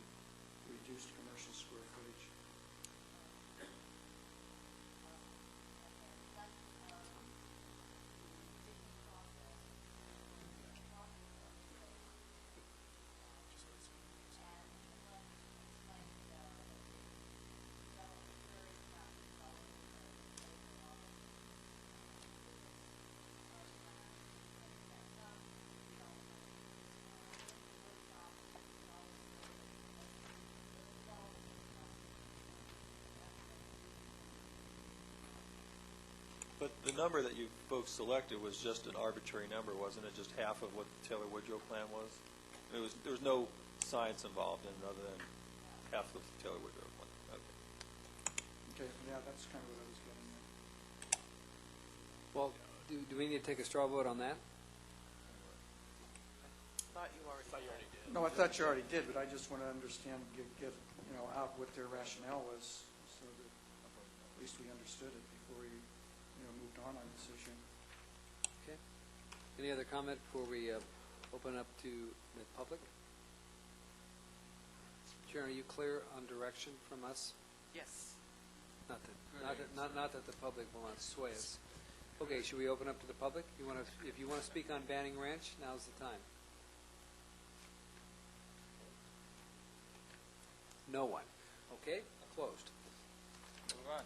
Sharon Wood? Okay, well, I have one other question I want to ask, and that is, in all the other planning areas, we've got designations that relate to our general plan categories. This is the only area where we have a map that has all of these constraints on it.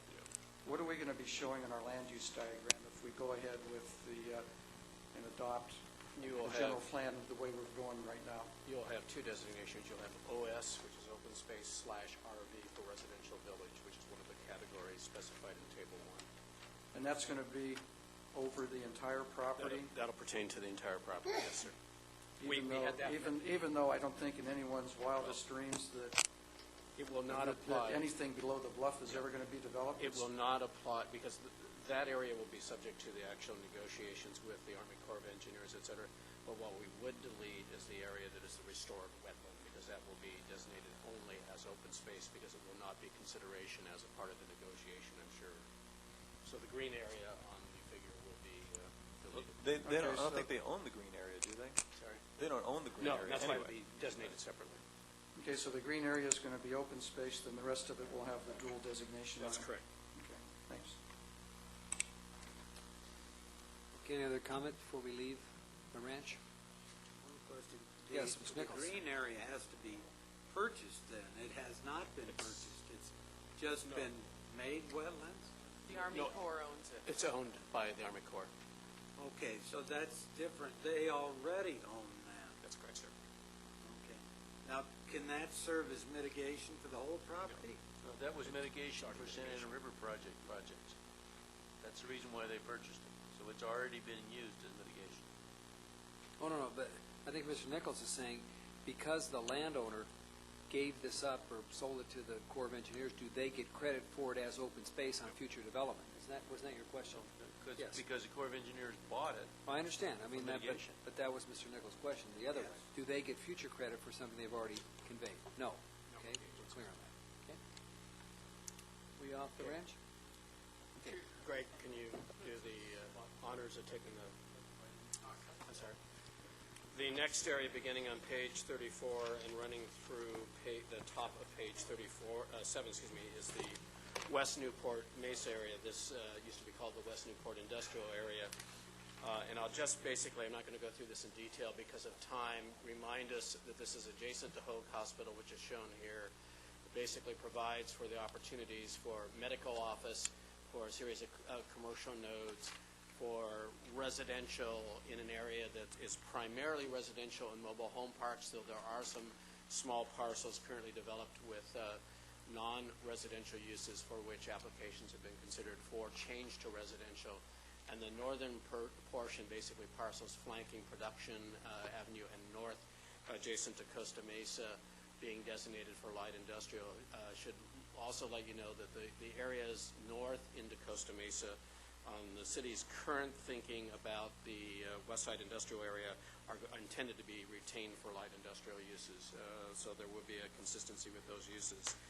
Looking at the policies on page 6.6.5, the recommendation there, let me first acquaint you with that particular policy and the intent. The GPAC, as you will see in the language, provided the opportunity for those precise boundaries separating the residential and the medical and commercial uses to be varied under a planning process to allow for someone to acquire properties and develop a more integrated, cohesive plan that integrates the uses into a cohesive district, and et cetera. The Planning Can I- Commission suggested changing one word. Can I interrupt you, City Attorney? I own property that abuts this area. Am I precluded from being here? In Costa Mesa. In Costa Mesa, but it abuts it. It's adjacent property. No. Good, go ahead. The Planning Thank you. Commission made one recommended change to this, while the GPAC recommended the mechanism to vary the boundaries to be something they called a master plan. The Planning Commission recommended that the planning or regulatory document would be formalized as a specific plan under state planning law, as giving that the greater level of detail regarding the site. Other than that... Those changes could be done without going back and amending the general plan? Yes, absolutely. And that's the purpose of adding this policy in here, was to allow it to occur under the guise of the general plan, providing a little more flexibility. The only other change that the GPAC made is near the end on policy 67.2, and this was a GPAC, not a Planning Commission change, was to provide incentives for marine-based uses to locate into this industrial area rather than moving outside of the city as the land values increase in some of the other areas, and the uses may change based upon, again, the decisions on land use for other areas that may be on the harbor front as well. So, The word master plan indicates then it can be changed without changing this general plan? that's correct, sir. Okay. Or a specific plan does too. Which is, Well, the commission recommended a specific plan because there is state statute regarding the content of specific plans. Woody, that language just sounds a little strange to me. Encourage and provide incentives. I mean, if you're providing incentives, then you're not encouraging. Are you encouraging the users to take advantage of incentives? Or that wording just leaves a little to be desired. The original version, or one of the versions of this, also then referenced the strategic, the economic strategic plan, which has not been formalized yet, which the council will be seeing in January, I believe, or et cetera. But basically, it's going to define specific incentives for lot consolidation and business retention, et cetera. The committee deleted it from this because they haven't seen it yet, and they were uncomfortable with adding that reference as well.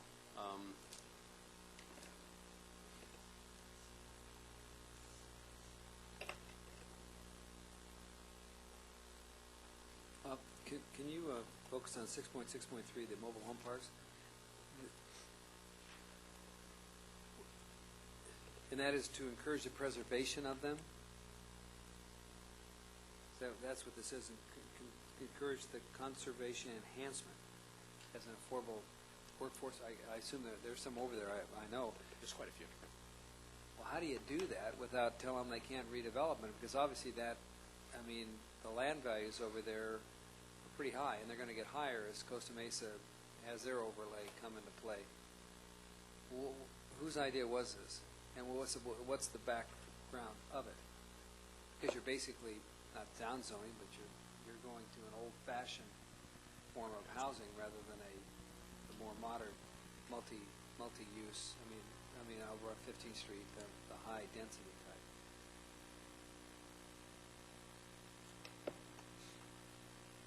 Well, it's totally inconsistent with previous law or previous practice here 25 years ago, where mobile home parks were in suburban areas an interim use, and now all of a sudden you're kind of saying keep them.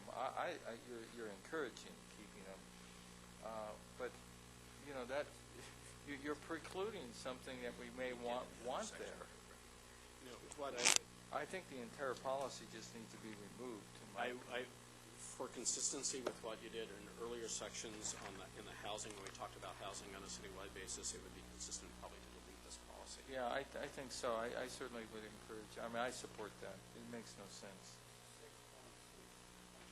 Yes, sir. On page 35, third of the way down. Didn't we have a policy on mobile homes that we left in here, though, before? I was trying to find it, and I can't find it. We deleted it, I believe, and I'll go back and check here. On the West Newport side? I thought we changed some language in a mobile home policy. Yeah, or something. we're actually precluding ourselves from maybe much better affordable housing. I'm very troubled by this whole concept.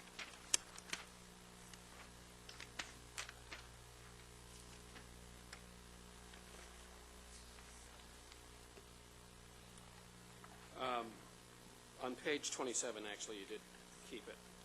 If you look at policy 6.2.8, you did talk about encourage the maintenance and preservation of existing high-quality and safe mobile home housing and encourage the revitalization of mobile home parks in need of substantial rehabilitation. That was the way the policy was worded. You know, it probably would not be, if you deleted it from this section and you had this as an overarching policy, you probably don't need it even in this section for consistency.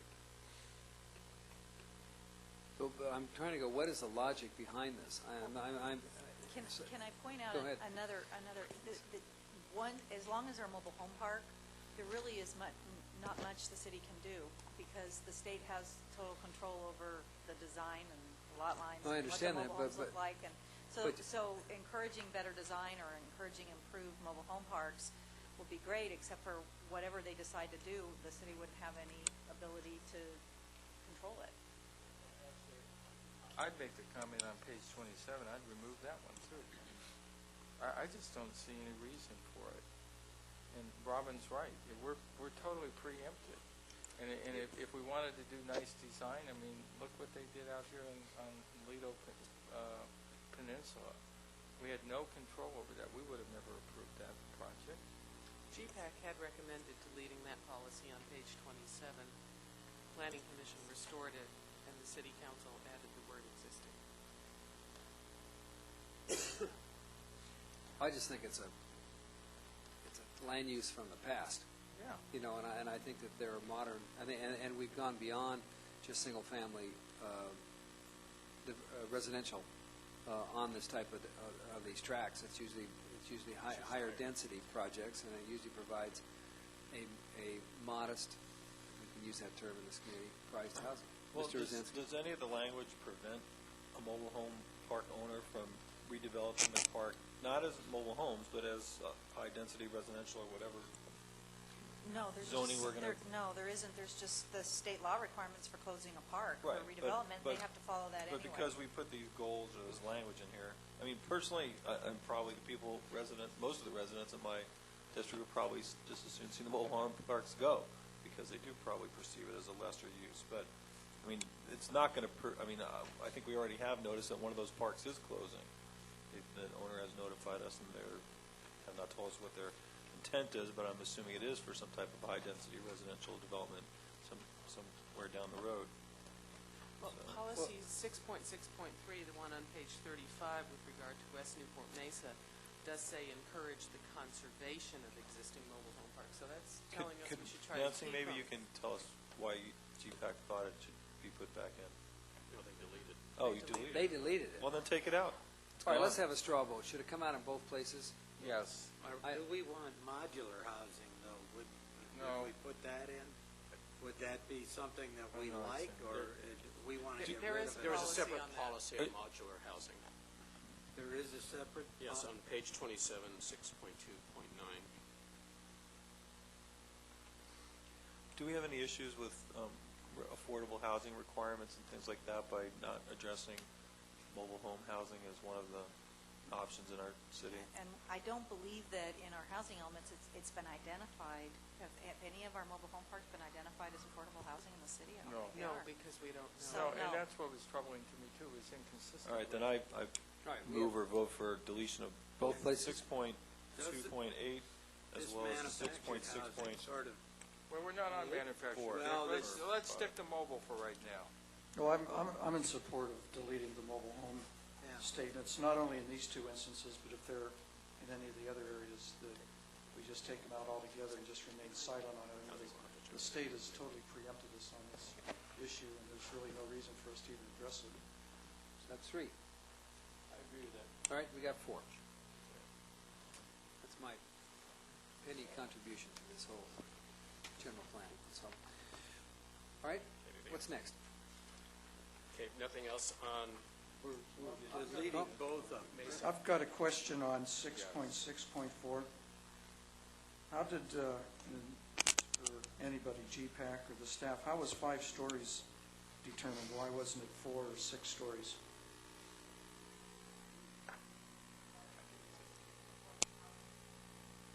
No, this is on building height and mass. It's on page 35, policy 6.6.4. And it's medical-related and residential buildings be a maximum height of 5 stories.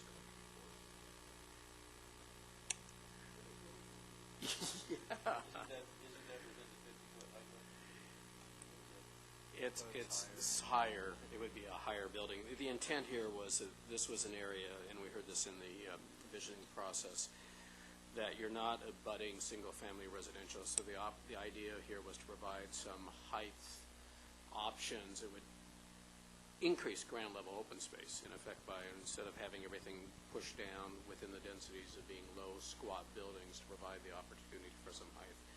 To answer the question of why it's not 6 or why it's not 4, I don't think I can give you a scientific or even a sane answer in that respect. But it was 5 o'clock in the evening when they voted. Exactly. The idea was, though, for some variable, and 5 is fairly common for the some of the higher densities that we've been looking at, and I think that was some rationale for the thinking of it as well. And again, the idea is not intended to increase the densities beyond the densities are specified here, but it's intended to create more flexibility in height. You may have 2, 3-story buildings somewhere, 5 stories elsewhere in some variation, and then additional open space that is achieved by that at the ground level. Rather than go to stories, shouldn't we have some sort of maximum height limit? You're saying in terms of feet? In terms of feet, because, I don't know, does that make...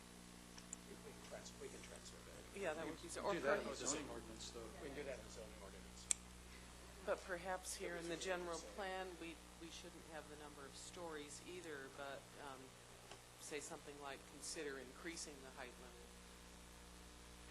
I would feel more comfortable with that so that we don't get a very creative architect like we have had in many places in the city that creates a 5-story equivalent to a 10-story building or whatever.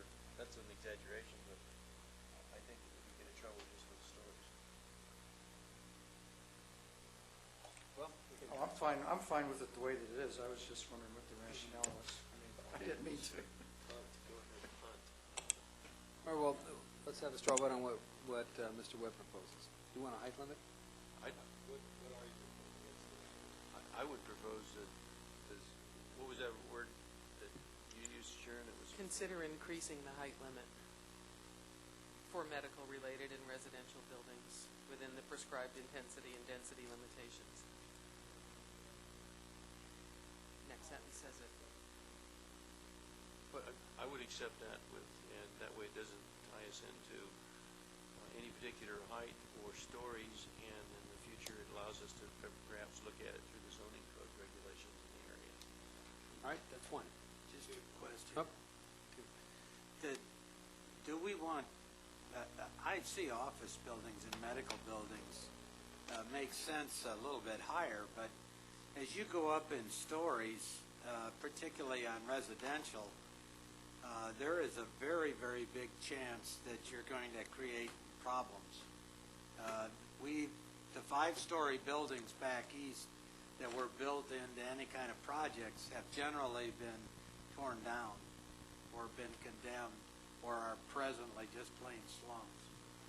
And I don't think you want that. It seems to me if you're going to do residential, maybe a 4-story limit or something like that, and unless it's a special place like a hotel or something, and your medical related allow that to go higher, like you have in Fashion Island. I mean, Fashion Island has, I think those are 10-story buildings, but I'm not sure, or 7 or 8 at least.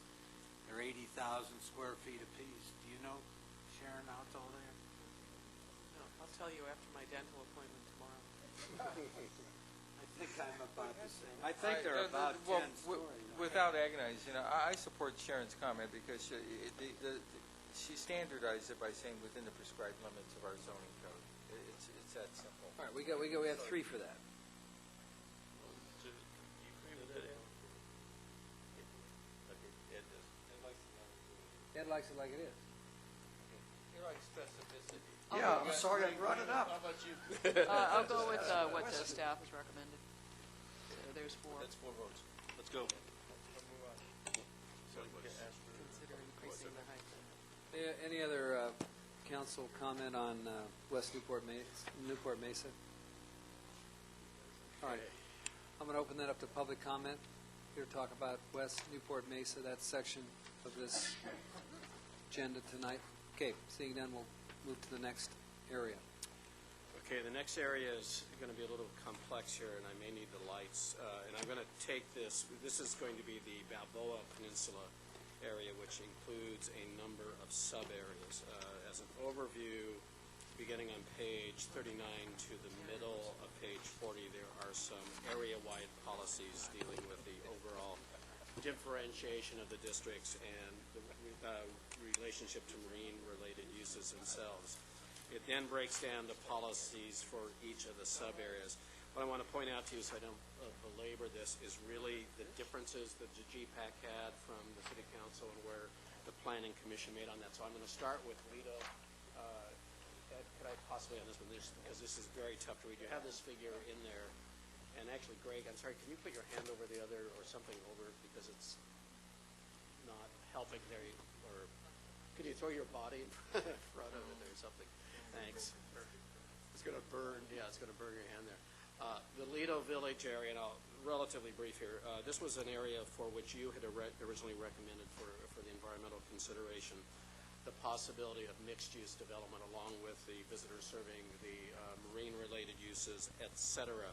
The advisory committee, the GPAC, recommended that only that no housing would be submitted or considered within this area, and that the only site, which you can barely see, the sub-area C, which is behind the market, Civic Center being here, that only that would be the only area in which mixed use would be permitted.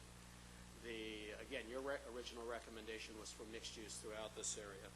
The Planning Commission this afternoon supported your original recommendation for mixed use in the entirety of the area, so they would not limit the housing to only this one smaller area here as well. So they supported that original recommendation.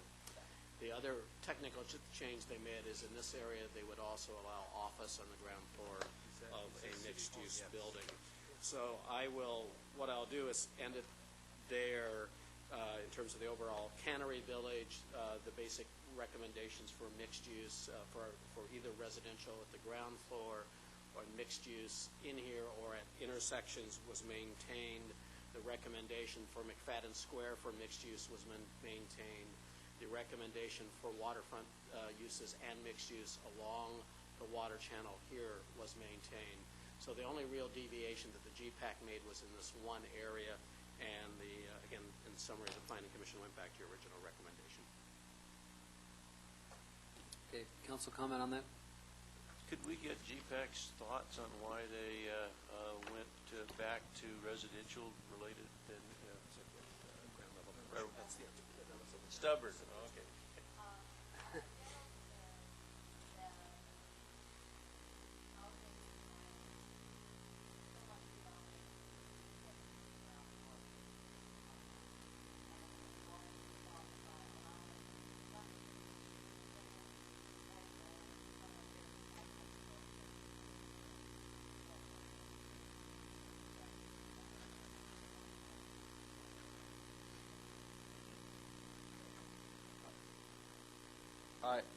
I'll just start off. I think the comments made by Planning Commission today are very appropriate.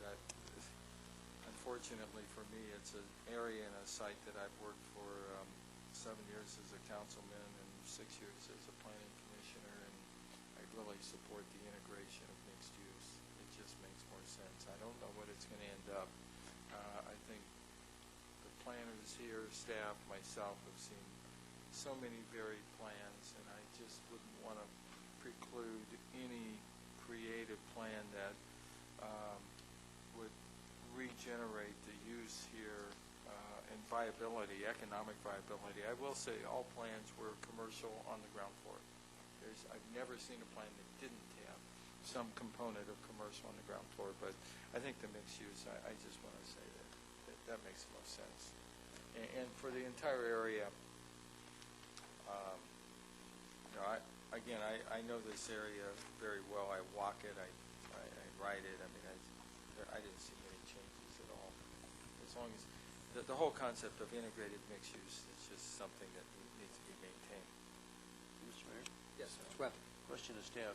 In a all-commercial area versus a mixed-use area, would a mixed-use area have the potential for requirements for more open space or park uses than a commercial area? To where with mixed use, you might get more openings than with just plain commercial.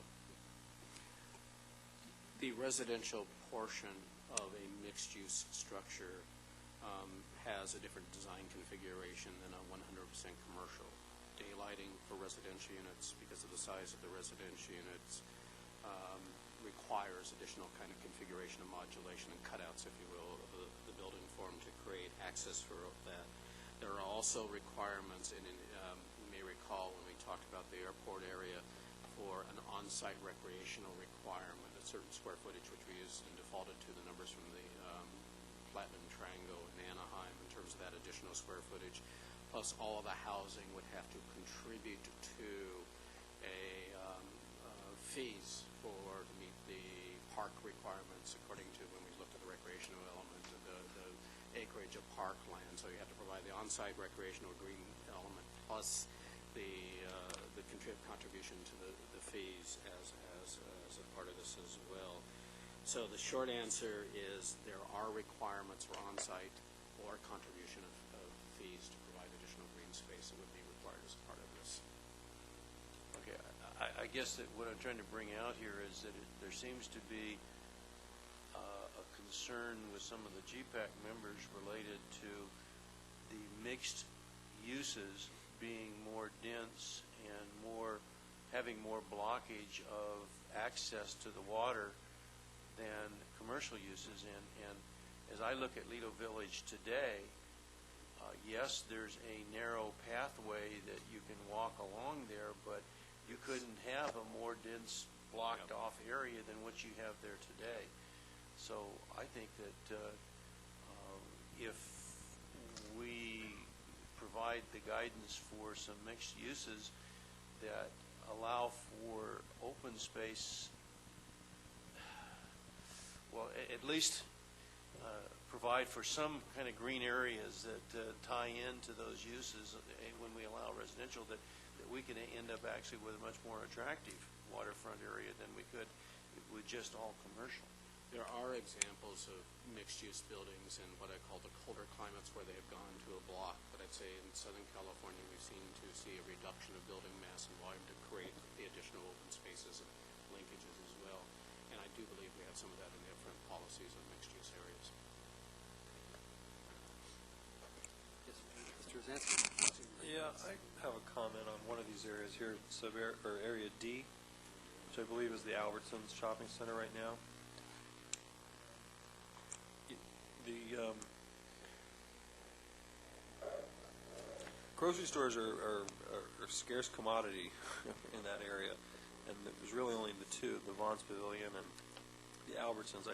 I'd hate to see that property change to some type of residential use that would preclude the grocery store. And I think in order to have a vibrant community, whether it's mixed use or residential or whatever you're going to have, you have to have certain necessary facilities. I think that was one of the reasons why we preserved the 75,000 square feet up in the Banning Ranch, is because we said a 35,000 square foot retail center didn't make sense because you couldn't have a supermarket in the center, and you're going to create all these other residential units, and people are not going to have a good place to go to shop or find the types of services that they would want close by, and prevent long trips up to Costa Mesa, which are the next supermarkets up really from here.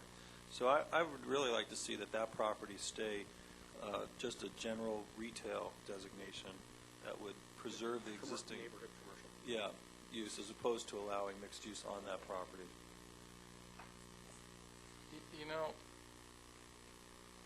telling you, I support that, although Albertsons is for sale.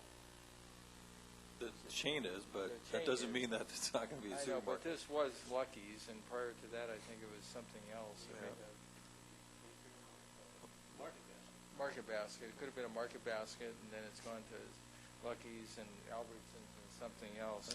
Yeah, I have a concern that about competition, and you know, and I know. So I support that. But not a mixed use with a grocery store on the bottom and residential on top? I don't see that. You know, It's boy, not I've only seen that in a couple of places, and Well, it just so happens that the neighbor perpendicular to my house controls this asset, and that's exactly what he has in mind for it, is maintaining the grocery store component with residential on top. But you live, but this is your district. Right. If you want to make it, solely a retail site, then well, that's the issue. the problem. I mean, that's what I do for a living. The problem in the few, and I've gone out and visited the residential over markets. Ralph's has allowed that to happen a couple of times. You get a huge massing of building.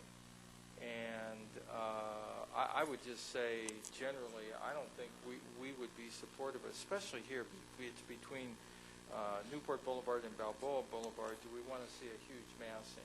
And to be honest with you, I personally don't. I don't want to design it, and I hate like heck to take away. But on this one, I think the single-story lower intensity and maintaining pure commercial use is appropriate. So I will support just leaving it commercial neighborhood.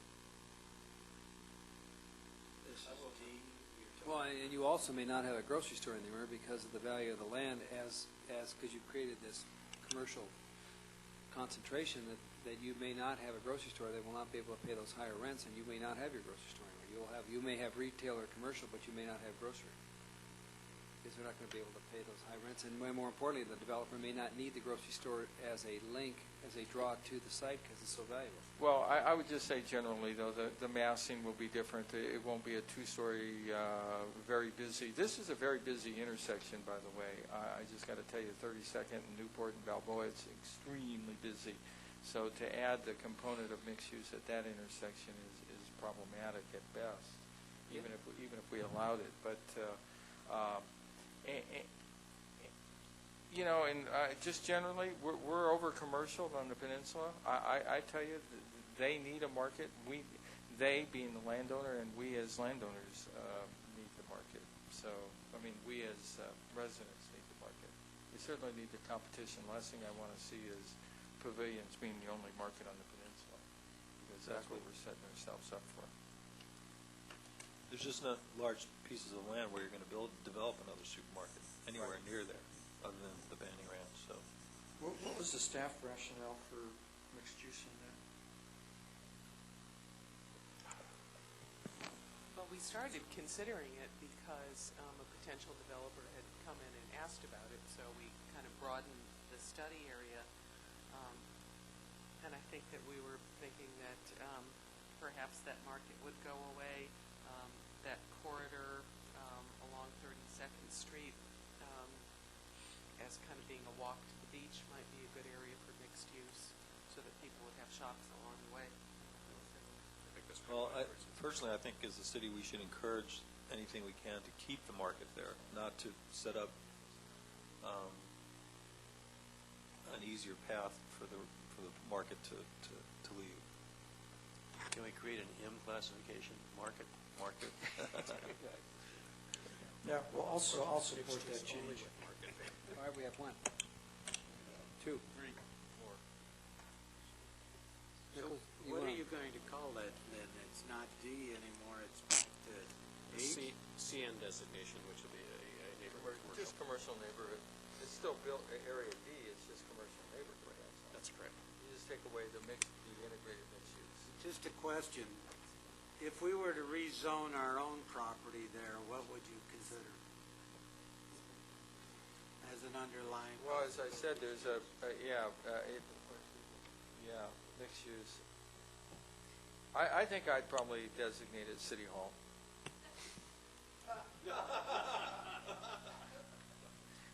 With a parking structure and fire station. Civic Center. I'll second that motion.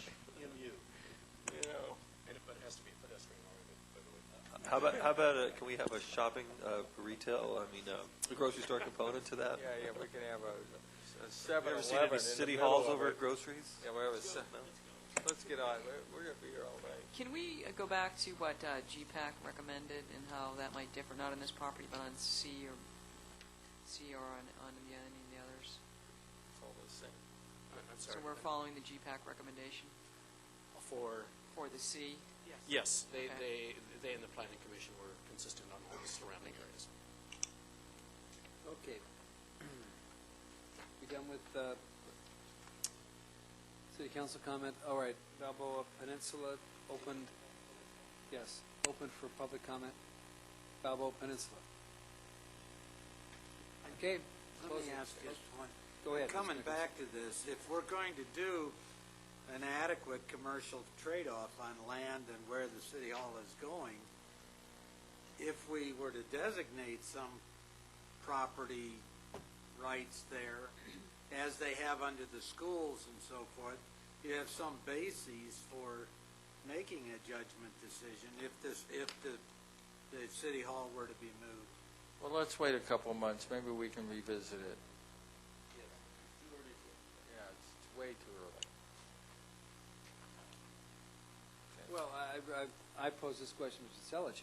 Is it too early? Because if you're going to look at alternative sites and you have no designation for this, which means that any use would have to, have to go to a green light vote or something of that nature if you have no designation? What does that mean? No, we not that it doesn't we have could any- add a designation before the element is adopted. But my point is, we have a site committee that's going to be doing this before this all comes back. And if you look at this and say this has no designation, then then when you're looking at alternative sites, does it mean it has no value? I mean, how do you come up with a comparative value that you could sell this site for if you move somewhere else, if you move the city hall site somewhere else, if it's just a white blank? Is this the time to address it or not? Does it have no designation, or it's just not in the area of special study that? On the current general plan, it's designated, I believe, as public. Is that correct? Government education institution. Yeah, that's the designation. It's just that that's not in the area of. Well, no, but the point is that has no commercial value other than for government educational, right? It could be what, a public school or a government building or a church. Well, that probably knocks value Art down museum? a notch. All right. Better than the city hall. Well, my point is we're going to have two things happening at once, and if you're saying that this can only be its current designation, what does that do as comparative value if you didn't use it for a government facility? Well, if the council wants to, I would think that the choices would be what surrounds it, either more of the neighborhood commercial or more of the mixed use that we're showing in the areas. Or housing, as we've got C. Mr. Selich wants to weigh in on this. Well, I think it's premature to do anything with it. If the site committee that's going to be looking at this has to make some determination of value on the property, they would simply have to make an assumption on it. But I wouldn't even begin to start being able to have any rational way of determining right now what you would designate that property for. Well, I just think it's premature to deal with it right now. But it's surrounded by everything else. It's not going to be M1. It's not going to be heavy manufacturing. Isn't it surrounded by similarly coded and colored? Well, the way we're doing it zones? looks like it's surrounded by all mixed use, pretty Look. much, or neighborhood commercial. Well, that's my point. They should have some assumption, to be fair to the committee, what it might be designated for. And we can come back and address it, but they should be given some guidance rather than just governmental education or church. One of the things that we can put together in our definitions of the committee's evaluation. Good, that's is fine. That the site can be considered for blank uses, which is probably in this That's case, fine. neighborhood commercial or mixed use. And handle it that way, and then. Well, that's fine. That's what I'm saying. Yeah, But if you, that'd probably be a better way to do it in whatever the parameters or the committee is, rather than Charge doing it of in this committee. document. oh no, that's fine. That's all I'm just saying that. But you don't want to handcuff the site committee by saying you can't leave the site because it has no value except for government, educational, or a church, because that's not appropriate, because it's fairly, it could have a similar color coding as the surrounding properties. All right, then we'll let the committee deal with it. Okay, we'll leave it blank for now. Okay. I've opened and closed public comment on the peninsula, so.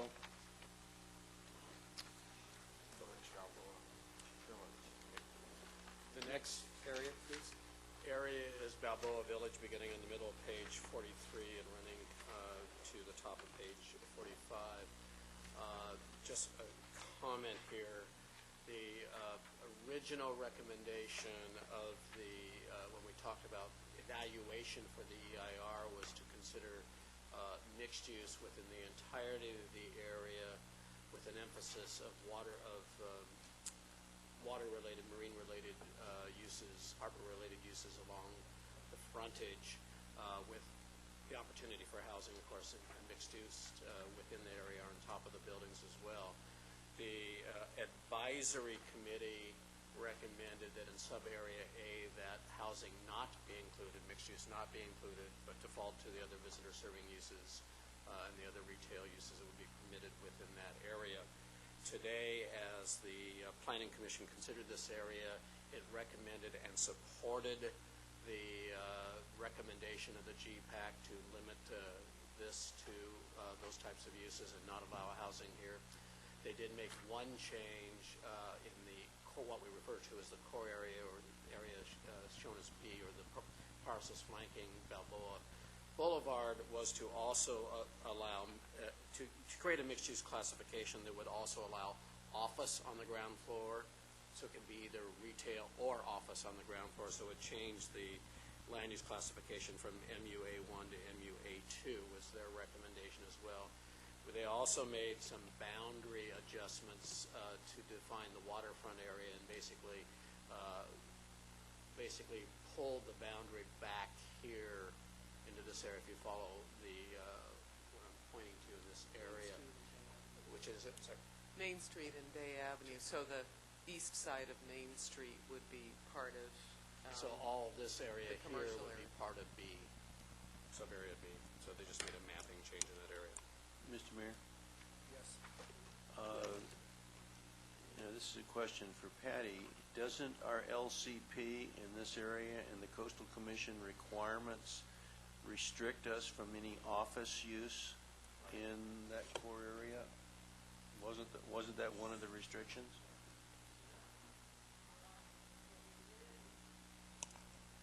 It's not working.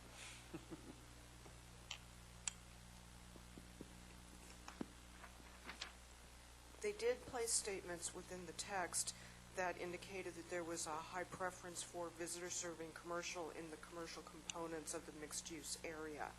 However, they also added a policy that set a limited list series of restrictions on what could not go into the visitor-serving commercial areas, and office was not on that list.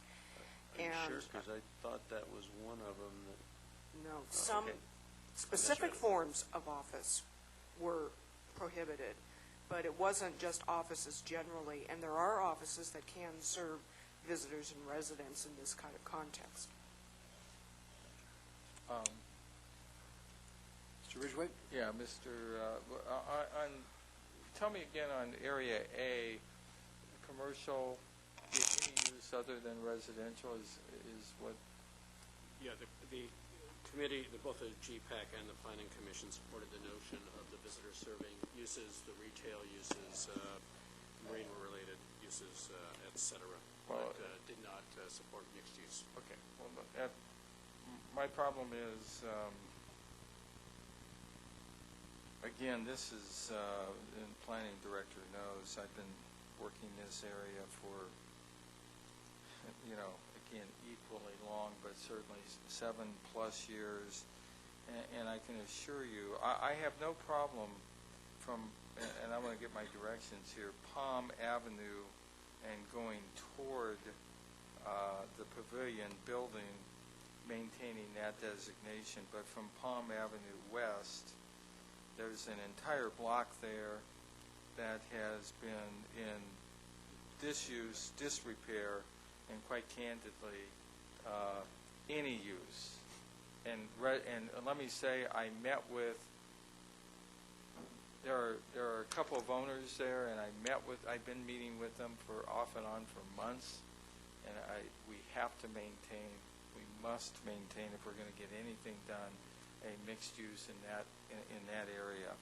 Otherwise, we're destined to have what is basically a boarded up project. It's just, it's caught up in lawsuits and claims, and it's tied up for 50 years, unfortunately. It's actually maybe just short of 50 years. So does that building go all the way from Palm back to Adams? The entire block is, first of all, on Bay, you have the parking structure, which is rarely used. Then you have at the corner the old Emerald Forest, and then you have Newport Landing in there, and then you have some mixed ownership in there. My only comment, if we're going to encourage anything, we're going to have to allow integrated mixed use in there. The ground floor, I would tend to agree with you on that, and the solution might be just to do what the Planning Commission did, and that's change the boundary of Area B and let it move out into the waterfront in that one block area. Yeah, and that's my suggestion. And I can't say enough that we're creating a situation here where nothing will happen for years. And it's so complex, it's not worth discussion, other than we need to change that boundary and encourage mixed use on that property. I would support that as well. That's 3. That's 4. Thank you. Mr. Nichols? Just had a question. Where the A is where the museum is considering. Correct. Okay. That fits. That fits. So it fits in there in your... It's fine. Now that would, supposing it keeps some of its entertainment value type stuff in there, that fits still, right? Okay. And they will maintain. Well, I think there's some benefit in having that. I do. Yeah. Why don't we show the pavilion kind of going out a little bit on the end of the street there, because it makes some sense. I mean, it actually does encroach into the waterways, does it not? Yeah, we show the ferry landing. I think that's a good observation. The ferry landing is shown, so I guess the pavilion building, which has been there since 1905, we probably should just draw in a little... a square out there, Yeah. is all I'm saying. I think that would be We'll better. work with the Yeah, city's GIS folks who provide Yeah. us the maps. And make redo sure that line on it's Palm covered. Avenue to the, Yes. I think that's west at that direction. I'm not But sure. you would be talking about, but the restaurant on the, I forgot the name of it, I ate there last night.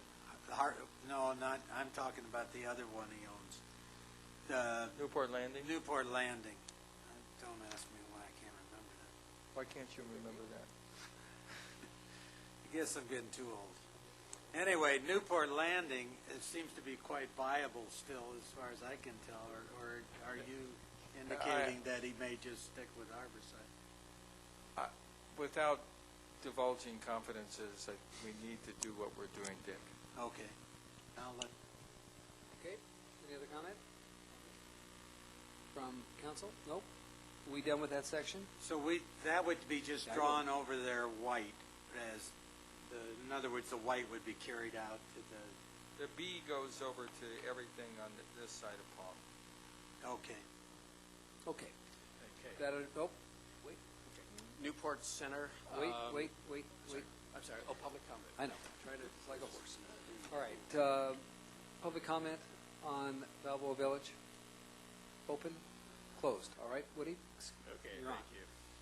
Rushing on to your Newport Center, Fashion Island. Before we go into the policies and the changes from the commission, let me indicate that there was a change in the boundary map. If you look at this map, you will see the core area, of course, Fashion Island being designated a regional commercial center. The area then took the western parcels and blocks and designated those for a mixed-use category, which allowed the additional hotels, housing, et cetera, that have been described in the policies. The consideration of the commission was to take blocks 400 and 500, which are, this being 5 and 6, did I say 500 and 600? It's late in the night. Blocks 5 and 6 that are along San Joaquin Hills Road here. There are some surface parking lots in this area. The hotel, what used to be the Four Seasons Hotel, is in this area, et cetera. And to consider these also as opportunities for the housing infill. So the mixed-use designation, which is here, would extend along the northern portion or northeast portion of along Fashion Island as well. The other designations would remain. Now, looking at the policies, Greg, if we could run to those. That was, excuse me, that was a planning commission's idea? That was the planning commission's Today. recommendation, and also in consideration of input from the Irvine Company, who is represented as here today. So there'd be no net increase in unit numbers? Doesn't It would change, just have more latitude? doesn't change the numbers. Okay, The idea, the intent was for the flexibility of Good. placement within the site. The policy recommendations, if you look at 614.2, was the discussion about the uses that were permitted in the Newport Center area. Without reading this to you, it did originally stipulate that office development would be limited to the renovation or limited expansion of existing businesses. The intent was not to restrict to an existing business that is there today and might be gone tomorrow, but to really limit it to existing buildings, recognizing that the occupancies or the tenancies of buildings could change over time. So that's more of a technical change rather than a substantive change. Moving ahead on the urban form policies, first addressing the potential location of additional buildings and fronting them onto Newport Center, as well as then policies addressing the pedestrian access connections among the uses within the area, as well as policies addressing the new architectural streetscape improvements within Fashion Island in terms of their complementing existing buildings, et cetera. All of these were changed from require to encourage as a policy direction from the Planning Commission. And there is another, in a technical change which occurs earlier in the document. It was the clarification that the quantities, the capacities for additional retail square footage would still allow the current city's policies and the city's basis for conversion of retail to office would still be in place, except for the additional square footage for retail that the council considered several months ago, the additional 150,000 square feet, 125,000 square feet, that would be strictly restricted to retail uses for, again, the purpose of that anchor store that had been discussed earlier. So the conversion would not apply to that additional increment of growth. What was the Planning Commission's reason for going from required to encourage in these policies? And also, if you could address the effect of that, because, and not just here, but wherever we have been changing required to encourage.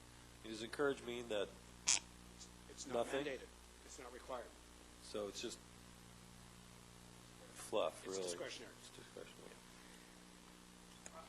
Woody, Mr. Mayor, I have a question, just a quick one. Throughout the entire document, going to your technical comment about changing business to building, everywhere in the document you use the word housing, and 90% of those probably should be changed to residential. We can do that. Okay, just take a look. But the way housing is it's not specific enough. I mean, you leave a lot to be desired throughout the entire document. You'll see what I mean when you start going back.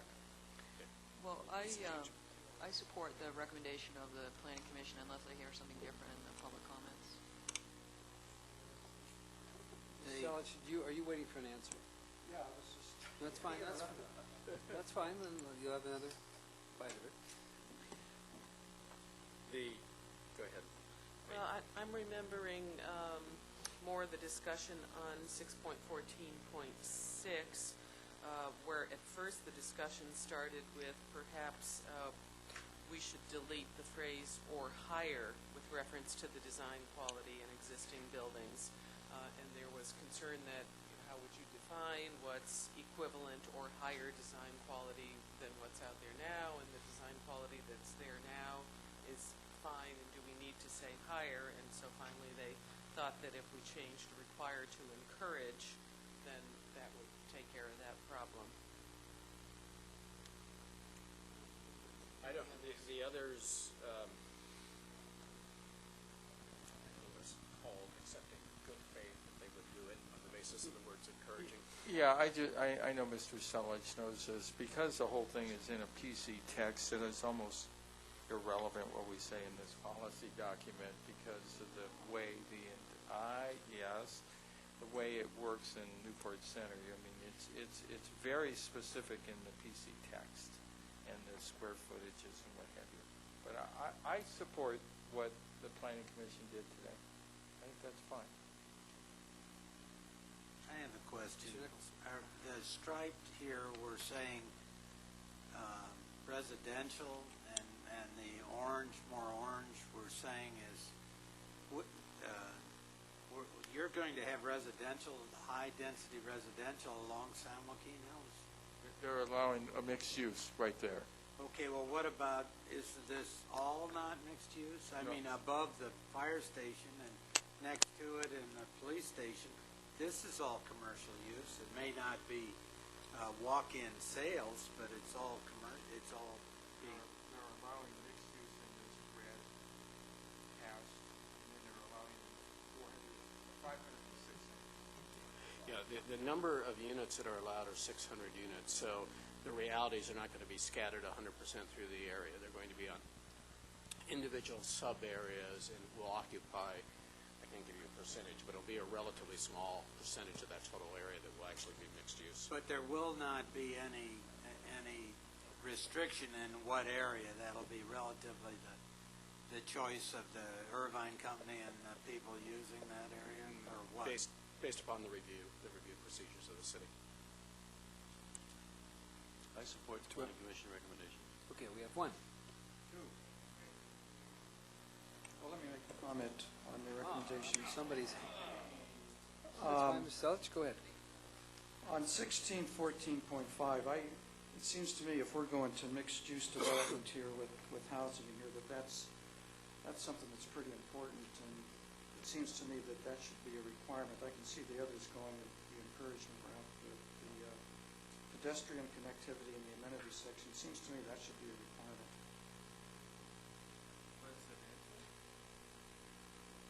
Well, we're dealing with residential uses in here in the mixed-use development. It just seems to me that that's an important component.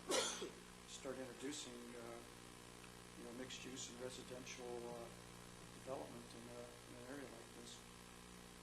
What you're basically saying, so that the residents can move into and use the adjacent commercial. Absolutely. Okay. I like that. I like that too. Well, there's three.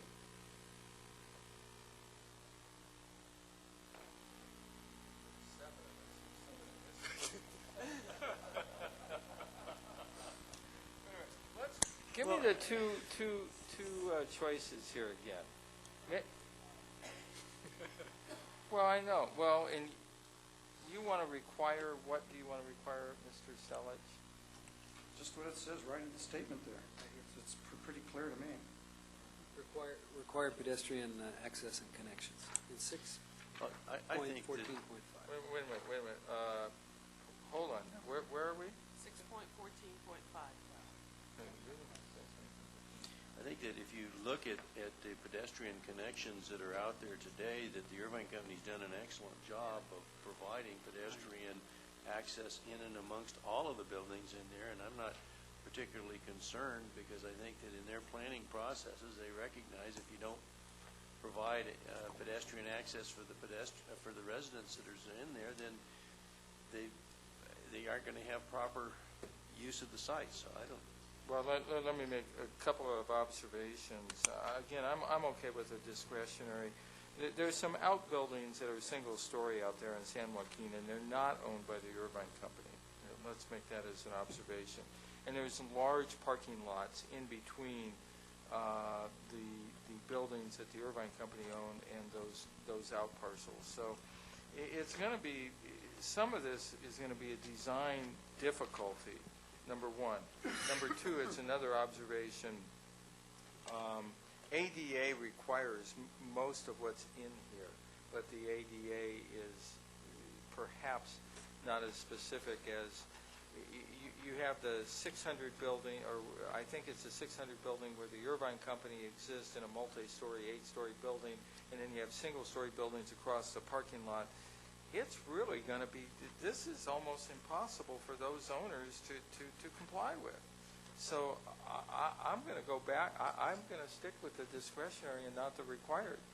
It's just an anomaly in the area. It's just an absolute anomaly that we have some out parcels. First Americans up there in a building, single story. I don't know how you know, this connectivity, this requirement of connectivity with those buildings out there is very difficult. So I'd leave it discretionary because they're having to cross an Irvine Company parking parcel. I don't think they can do it. I agree with Mayor Pro Tem Webb as well in that it's pretty easy to walk around Fashion Island, Newport Center. I mean, it's one of the parts of our community you can really walk around pretty easily. Well, I think that's the problem, because you have to walk around it rather than through it. I think that's what Mr. Selich is trying to get to. You're trying to go to the shorter distance rather than the perimeter distance. I'll support Councilman Selich's require. Correct. And I'll raise you a shall. No. Okay, so I would go with encourage. So we've got 3 encourages. I thought you were encouraged, Councilman Pro Tem Webb. Right, we've got 4 encourages. Maybe we can I hear find from that the very public encouraging. We have 4 votes. Okay, we have 4 votes on encourage. Okay. is that true? Who's all for encourage on all 3? 1, Yes. 2, 3, 4. Okay. You have direction. Any other council comment on this section? Okay. No public comment. Okay, we'll have public comment on Newport Center. Mr. Miller? You want require? I would encourage you to encourage. All right. Again, I think that we agree with the Planning Commission, Mr. Mayor and members of the council, Dan Miller with the Irvine Company. That discussion was for discretion because it won't fit every situation. For example, it says for development expanded uses, if you're just expanding an existing building, it probably won't work to do pedestrian. So I think encourage is basically saying every time you come in, you're going to be looking to encourage that. I think in our situation, in most cases, that's not going to be a problem. But there are other outbuildings, there are small adjustments that wouldn't work. So I think when it says require, that means in all cases that has to work, and that's going to be, and we're asking for an exception in that debate. So I think encourage is the proper way to go. And then the change to the map, I think represents what GPAC and our discussions with staff was at allowing mixed use, again, limiting the amount to 600 units and 125 hotel units. So that basically is the goal, which is you're not adding any real office space. You're basically wanting to encourage the residential and hotel uses, and greater flexibility we had to see where it works best is what would be best, I think, for all. So you're asking to stripe everything in this thing, basically? No, I'm just saying take out required, put encourage. Okay. But you don't, whether it's orange or red striped, you don't? Oh, no, just in block 500 and 600, which would be those areas along San Joaquin. You'd like those to have be stripes? mixed use so that we can look at those. Again, the Islands Hotel is in block 600, so most logically that is going to be an area that you're going to look at, create additional hotel units for residential. And again, based on the policy of basically in terms of development scale, that's where you wanted the higher density moving down to lower density. So it's consistent with all your goals and policies. I just think the the map was in error.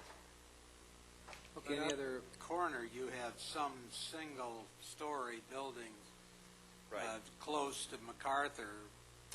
Do you want to be able to go to? Just the flexibility. It's most likely most of this would go where is 600 and over, but just to have the flexibility in 500, it may work there. Again, we'll get into the details. Again, the main thing is you're limiting to 600 units, so as Woody indicated, you're not going to be able to do a lot of this all over the place. So it gives us the flexibility to see where it works best. Are you committed to a grocery store there too? No, I'm just kidding. Sorry. That's really Next to the affordable housing. Thank you, Mr. Miller. I think we can use a grocery store there. Have to use your library card. They took it out. All right. Any other public comment on Newport Center? Yes, come on up, please. Do we want to consider any possible rezoning above the library? Perfect. There you go. I knew that was Why not? I'm not touching that one. Good evening. My name is Laura Curran. I live in Corona Del Mar. Specifically to this topic of pedestrian connectivity, I appreciate the encourage versus require debate. I would comment more. When we are encouraging, I think it's appropriate because, and I commented to GPAC, right now when you walk around Fashion Island and when you walk from CDM up to Fashion Island, there's many stretches where you basically have long areas of sidewalk with grass next to them and not a lot of variety. And so I often see myself being the only person walking. Maybe I'm the only person crazy enough to walk from my house up to Fashion Island. It's only a mile. But there you go. So over time, as we're working with folks to continue to add new development in that area or working with folks on landscaping, any movement that adds variety, adds places for people to sit and reflect, makes it more interesting and inviting for people to walk along the Fashion Island circle and between the areas of Fashion Island, I would be encouraging of. Okay? Because then you will reduce the number of trips for people. I mean, I've gone to meet people up at 600, for lunch, and they say, well, yeah, let's drive over to Fashion Island. So it's just across the street. So the more we can do to make it inviting to walk, the more I would be in favor of it. Thank you. Public comment still open. Newport Center. All right, I'll close it. Next area, please. We're going to move into the corridors. And the first of those, I'm bypassing the airport because we considered airport last time, moving to page 57. There's a first series of area-wide policies beginning on page 57 to the top of page 56, addressing the overall corridors regardless of the location in the city.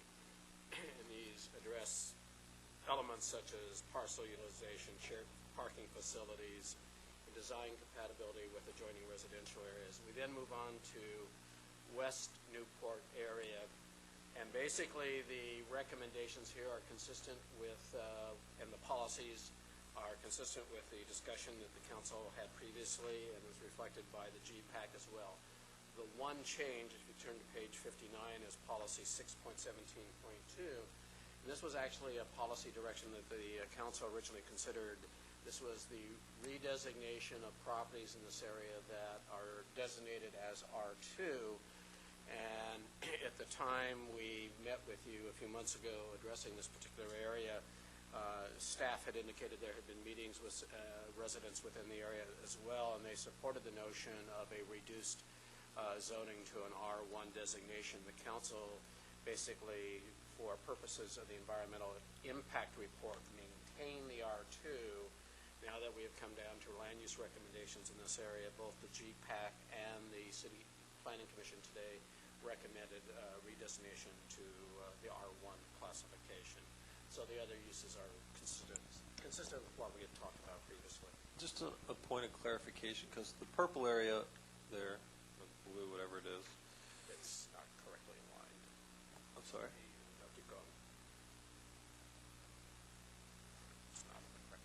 he's talking about across the street. Yeah, he's talking about the policy here says redesignate R2 properties on the coastal side of West Coast Highway for single family. What about the oceanfront strip there? Yeah, it would also apply. So it is a wide area then it is considered on that. The map is not correct. And I'm not sure Considering if the we went whole far white enough area east. there? well, yeah, Is that, because you can't build where the blue is now, can you? I mean, isn't that a parking lot or something? no, those are homes. There is one set of homes there. Yes. The way it's shown on the map is it's between seashore and the alley. And Correct. what you really wanted to do is between seashore and the oceanfront. Yes. Right. So the correct designation would be everything, all of the houses that are out there on the ocean side of Coast Highway. Other than that, the visioning meeting that I held for the West Newport residents, was there any other input sought on the rezoning of those properties? Yes, at the public workshop we held in June, and there was support for this at both the morning and afternoon session there, too. Do we have any idea of how many properties are impacted by that? No, we have not counted. Why do we want to even do that? If a person wants to use it as an R1, I mean, they have all the capability of doing it if they own both units. And if they want to use it as an R2, why are we're going to mixed use, we're going to higher density. Everywhere else, why are we trying to downzone the residential? In this area, the people who were at Councilman Rosansky's visioning meeting thought that it was a good idea to promote additional owner occupancy in the area and help them with some of the problems they have from the rentals to students and the summer rentals and party houses and that sort of thing. Well, how would you apply this to an R2 that's already there? It would remain as a non-conforming use. And then if they remodeled it significantly, then it would have to go to R1, right? Well, we could discuss how firm we wanted to be on that when the time comes to amend the zoning ordinance to implement this. I just feel that if people want to use an R2 as an R1, I'm doing that myself. I don't see any restriction should be made on it. But to say that house remains that way forever, I mean, there may be other reasons at a later date that I might want to have a tenant. I mean, it just seems to me that those people might as well have the flexibility they have now. There's no, they can build either R1 or R2 on that lot to the same density, so I don't see the reason to restrict them further is what I'm saying. Mr. Mayor? Mr. Webb? Yeah, am I confused here? Isn't this a recommendation that was put in there because the residents and property owners in the area that is affected asked for it? Well, they didn't ask for it, but they supported it when we asked them. We threw it out as a query. Do you think it's a good idea basically to rezone those properties from an R2 to an R1? And I'd say the vast majority of the people, and there was probably 70 to 80 people here, did raise their hand. Now, I guess my hesitation with the whole thing is were the folks that were here, the owners of those types of properties. I think a lot of them were either from Newport Shores or Lido Sands or Versailles and other areas. I don't know that we saw, duplex owners that may be absentee owners or use those properties in the summertime and not in the winter, and so they may not have been there or known about the meeting. I would comment that the trend, I think, where I've seen properties torn down completely is that they are being built as single-family residences, and that people are not tearing down and new construction going in as duplexes. I think that is the trend there. So to that extent, we are supporting that, but we are limiting people's options of trying to put in duplexes there. Some of those lots, especially the ones that are circled, on that diagram there Too small. are too small for 2 units. They do have 2 units, but they're too small for them. The oceanfront properties, however, could support 2 units, and many do currently. They're quite large, a lot of those. I mean, my son lived down there and had a duplex, and both units were quite large. I mean, 1,600 square feet, that's a pretty good size. Well, I don't think you're seeing that in the vast majority of the properties. In the strip that's delineated currently on the diagram that we see, most of them are smaller properties. Either they are single-family now, one But down unit. toward the ocean, wouldn't you agree that there are larger properties? There's a few, I didn't say all of them, I said the vast majority. But yes, down closer to the ocean, there are full-width lots. If you look a little further over, though, the lots are cut in half, and so they aren't full-width. Okay, I think that I would support the Planning Commission and GPAC recommendations, and let's go forward. Maybe Nancy could enlighten us a little bit more on GPAC and what they thought.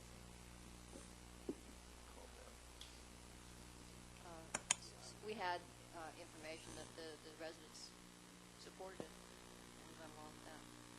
So it was basically the same information as far as the West Newport visioning meeting that we had.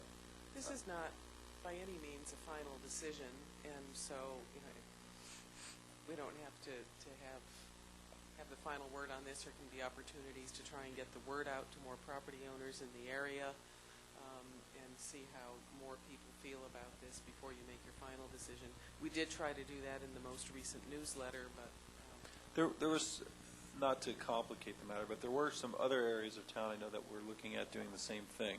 And I know there was extensive outreach, I think, on Balboa Island with regard to doing this same exact thing. What was the experience in those other areas? we had also proposed it initially for the Balboa Peninsula, and quite a few people came to the GPAC meeting and spoke in opposition to this notion there. And so you'll see that it's not in the recommendations. And why do you think that there was a difference between the West Newport and that area?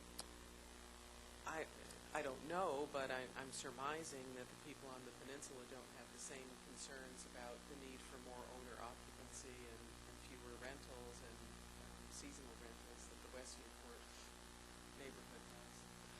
On Balboa Island, planning director had, she's at the podium, she can tell you about it. Well, I'll just put one little finishing touch first on Sharon's discussion on the Balboa Peninsula, because I was the person that did staff the area workshop, I get all the names mixed up. The June workshop. The June workshop for the Balboa Peninsula. I think there were 2 things at work. First, that those areas don't experience the really heavy problems from the non-owner residents. They don't have as many short-term lodging issues. They don't have the... On the peninsula as opposed to West Newport, I would think it would be diametrically opposite. No, on Balboa, they do not experience as much as there is in West Newport, where you have the short-term lodging and the 4th of July issues and a lot. How do you define, give me a street where you're cutting it off, because I think once you start heading down the peninsula, there's a lot more summer rentals and a lot more apartment issues and a lot more police-associated problems than there are, say, 48th Street to the river jetty. As I have understood from the police departments on the problems on the peninsula relate more to the commercial areas and the high number of alcoholic beverage establishments and not to issues in the residential neighborhoods.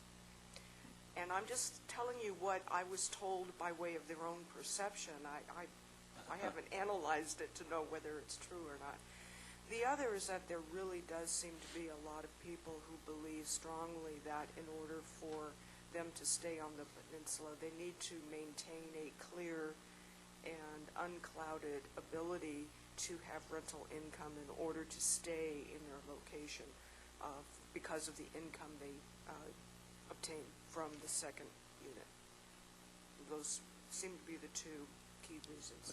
But then again, no one's being forced to tear down their building. It's only if you tear down the building, they are concerned about being made nonconforming. They think that it limits their ability to refinance and have other options for their property. So, but I would argue, I guess, that, and I mean, not that it's not right for them, but I think maybe.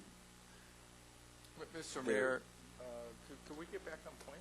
I mean, we're arguing about. Well, I think the point is that I want to make sure that there is a rational reason for doing this. I'm not saying I'm against it, but it seems like there was more extensive outreach down the peninsula as to what the desires of the owners were. No, I think West Newport has had the most direct contact with folks. I'm sorry, I didn't catch that. I think more individuals participated in the various opportunities to express their opinion on this issue in West Newport than they did on the peninsula, where it was limited just to the June workshop, which were attended maybe by about a total of 50 for both sessions. Oh, I'm getting there. We'll get it. Certainly when we considered the condominium issue in Corona Del Mar and parking,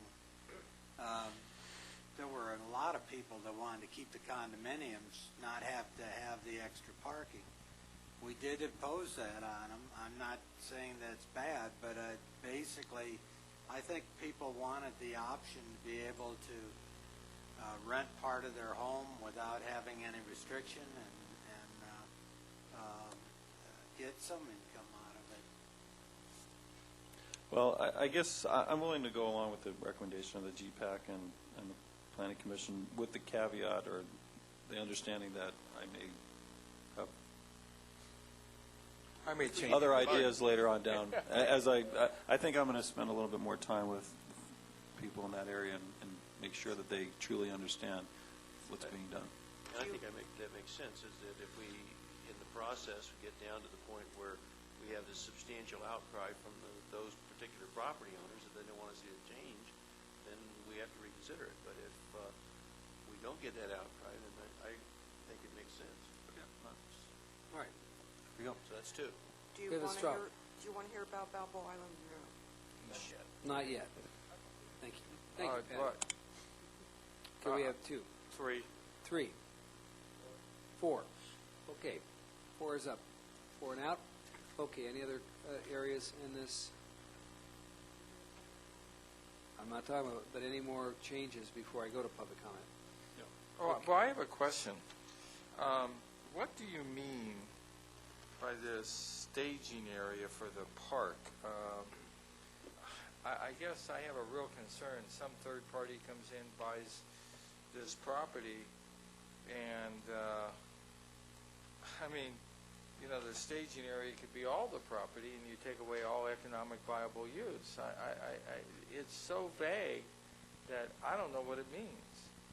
And I can tell you, I know people who are trying to buy that property, and the last thing they want to hear is they have to put some staging area for the river park there.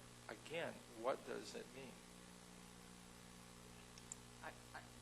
It's perhaps we should flip them and call the staging area the alternative, but it wasn't intended to be a requirement. But if community groups working on the Orange Coast River Park were able to, this would be a good staging area to provide for parking and access to that. And that's fine, but a third party who's coming in and relies on the ability to do some type of residential project there, now he's going to be deprived economically. Only if someone buys the property from them. Pardon me? Only if someone buys the property from them. Wait a minute. The property it will trade hands here in the foreseeable future. And whoever buys that property is going to want to put residential there. And they'll be able to. Okay. On the entire parcel? Yes. And so then if the staging area, then the river park people would have to buy it at fair market value. Exactly. Okay. If that's what it says, I support that. If there's some kind of requirement here that they have to dedicate a portion of it, okay. May I also include that there's whoever buys that property, there is disputed area of that property that's It's city in the bay. highlands. I mean, It's in our the property, Right. and it's been taken over, and so it makes that property look a lot bigger than it is, and there is city property there to be able to develop some type of a public access staging area that might not even impact the property, as long as the people that buy it know that they're not getting the rights to develop Yeah. that area that somebody else has. I'm just concerned about the policy, not the specifics. Right. That's all. And now that it's been explained, I'm fine. Okay, any other council input on this? Okay, West Newport, public comments open. No public, no comment on West Newport? Public comment? Okay. Next area. Next area is Old Newport Boulevard. The discussion with the council a number of months ago suggested mixed use as an alternative on either side of Old Newport Boulevard. Remember, the based uses in this area are considering the opportunities for medical-related uses. You've seen a development of a number of such uses in support of Hoag Hospital in this area. The plan and the policies suggest those kinds of uses, suggest retail uses that would serve the upland neighborhoods, and also provided for, again, mixed use on either side of the boulevard. The committee, the General Plan Advisory Committee, as you will see here in red, as well as the Planning Commission, suggested to limit the mixed use to the east side of the Old Newport Boulevard as a transition with the upland residential neighborhoods. They also made one additional change in terms of the policy 6.18.3 on building heights. They deleted the last line. So in the building heights where there was the opportunity to increase for mixed use to 3 stories, which is the currently permitted height within the area, they deleted the connection that provided that the view sheds of upland residential units are maintained. Excuse me. In other words, 3 stories are allowed today to block the views. And whereas this requirement as written, the 3 stories would only be allowed if they didn't block the views. The concern was with introducing the notion of protecting private views, which the city has never done. And it says the height may be increased to 3 stories, so that's something for further consideration. And that 3 stories is permitted under the Old Newport Boulevard specific plan, Patty? Is that?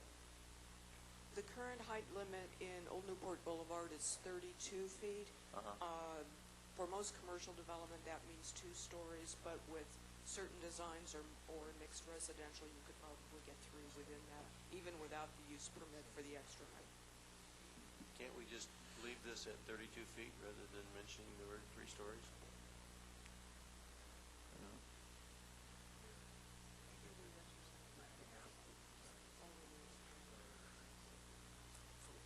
Okay, where do we go from here? Is staff done with comment to this area? So again, go over for me again. the consideration, the mixed use on the west side of the street was what the council originally wanted to consider for the EIR. Right. The advisory committee limited it to the east side, felt it was more appropriate in that side as a transition. Is that, in other words, the away from Newport Boulevard? Yes, that's correct. And what is that little island between old and current Newport Boulevard? What's that going to be? That would allow the medical office, the retail, neighborhood serving. That's not mixed use?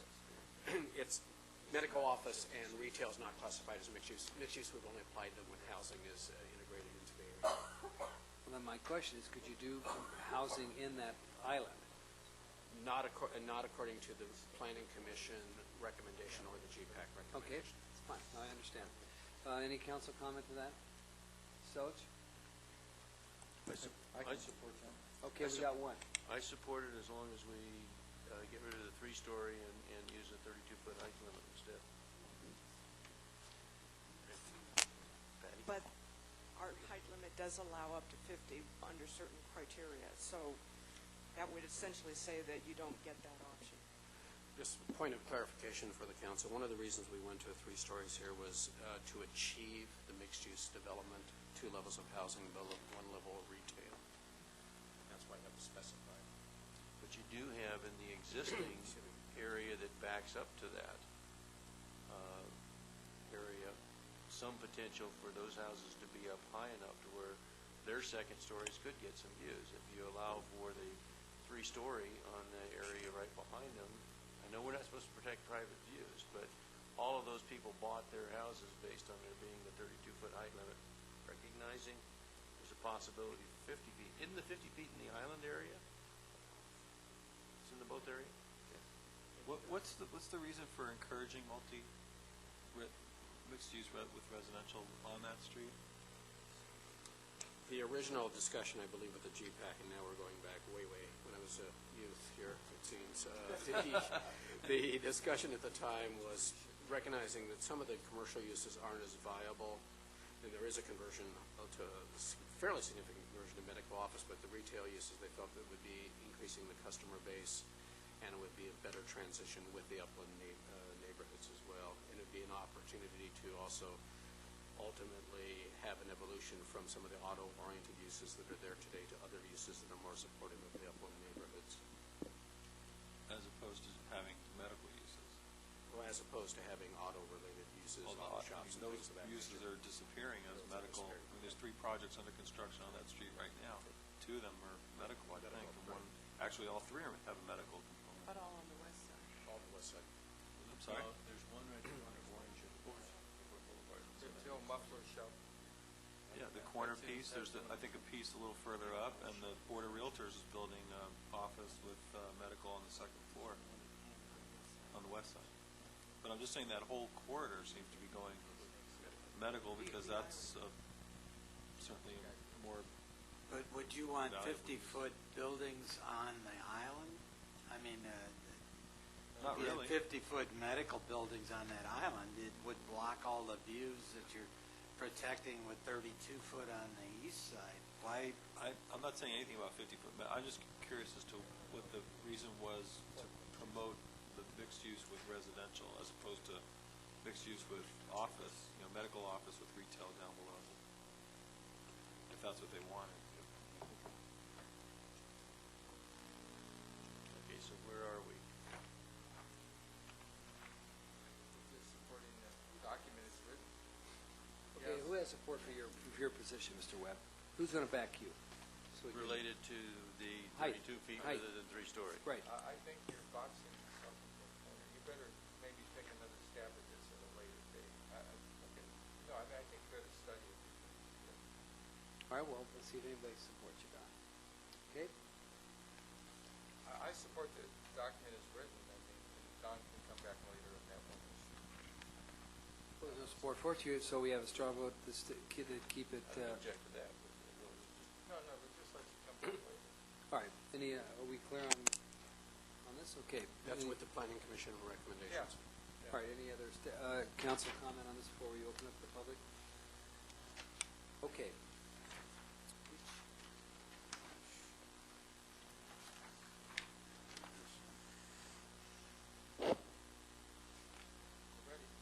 Stiggles, are you ready before we open it up? Just a question, and that is, are we going to accommodate in the island 50-foot office buildings? Is that what the zoning code currently says, Ben? She said 35/50. And this policy would preclude this unless you have a 50. Yes, the height limit is 32/50 currently and has been since 1972. The 50 feet can be achieved only upon designing a project to comply with some very specific findings in the zoning code. And what are those? I mean, are they that you don't block views or that kind of thing? Or are they something totally different? The key criteria, the most difficult to achieve, is the requirement that the project provide more public visual open space and views than would be experienced by a regularly conforming project. So it would normally need to set your building off to a side or provide a much greater setback or something else near a public amenity such as a park or a street in order to qualify. I'm sorry, that if I put a 50-foot building on there and it were to be allowed, it would have to have more visual planes and so forth through it so public could see view, whatever view there is, than if I put a 32-foot building on it. If there were a view present across the property, that would be the most likely way of designing that project. Okay, so why don't we just say a 32-foot limit? Wouldn't that be better?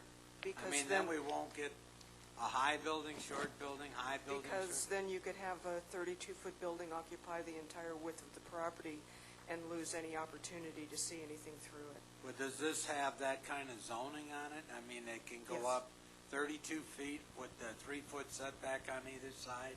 There are actually 0 setbacks on either side. So 0 setbacks, so then do we need a zoning on this instead?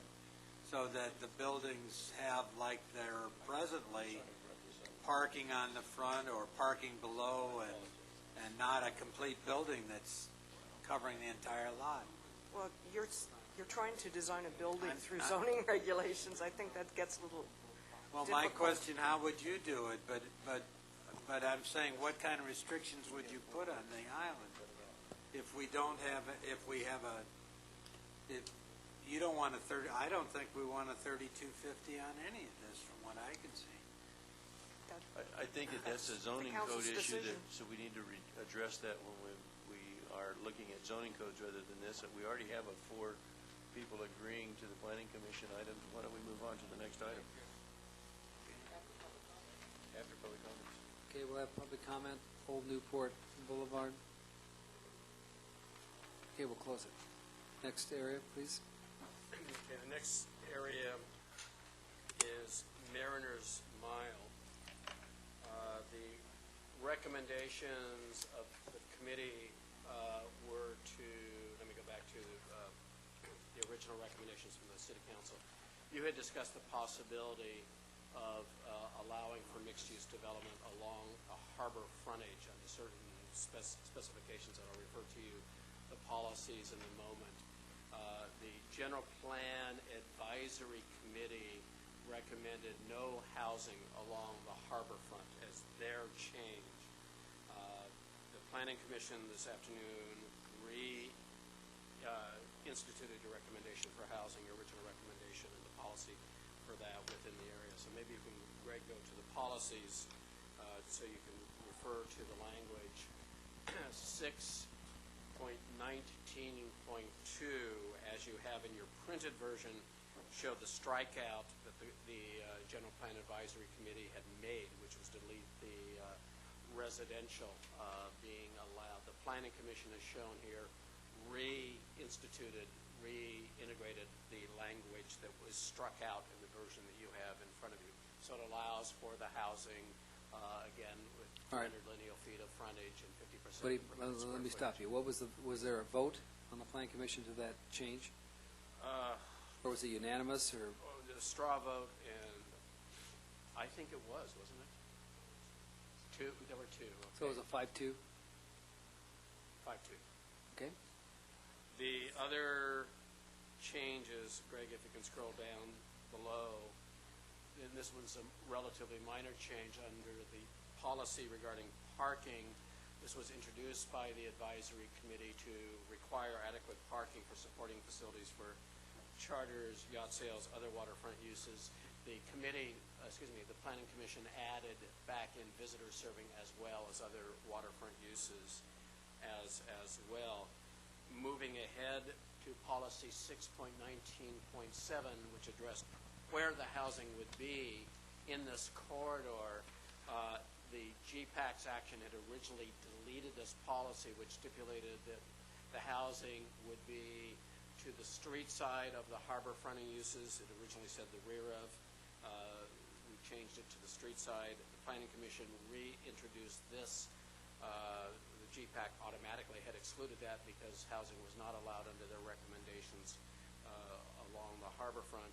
And then there was some discussion about the Bayview policy. This originally read, you can see it in the text in front of you, that buildings be located and designed to provide views of the bay from the Coast Highway. The committee added language that said that the buildings be located sites design, and they added the sites design to also address issues such as the location of landscape along the frontage, so the landscape could have block views or gazebos or other kinds of on-site elements other than the buildings themselves.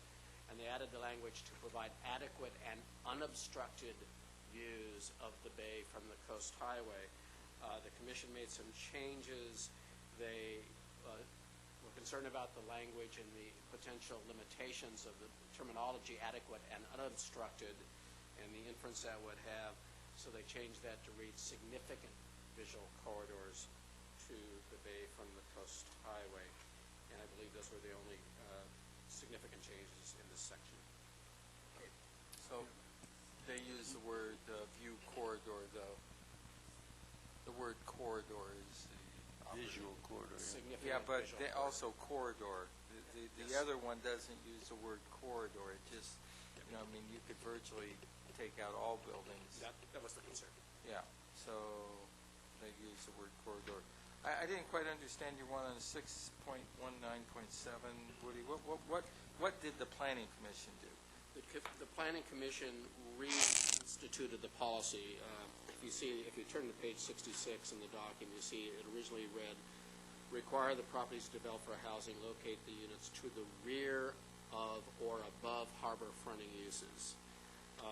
The only technical So they reinstituted that language? They reinstituted that language, and they just made a wording change, grammatical change. Instead of saying to the rear of, they basically changed that language to say to the street side of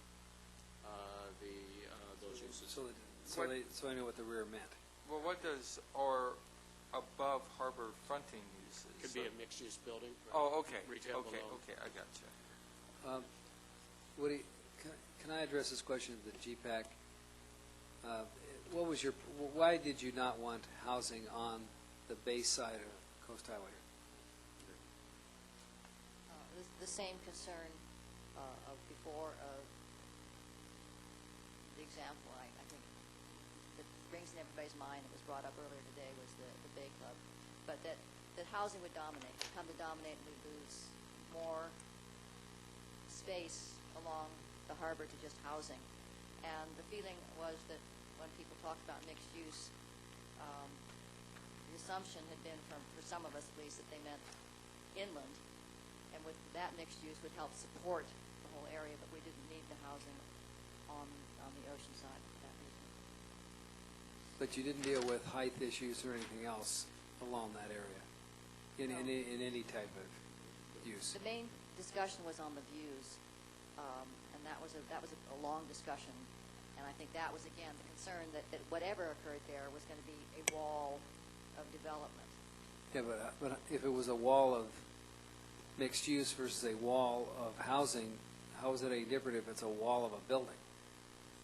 Well, there are two issues. But the main concern was we just felt that once housing started, that the housing would predominate. There was a concern that there would be housing and not many other uses there.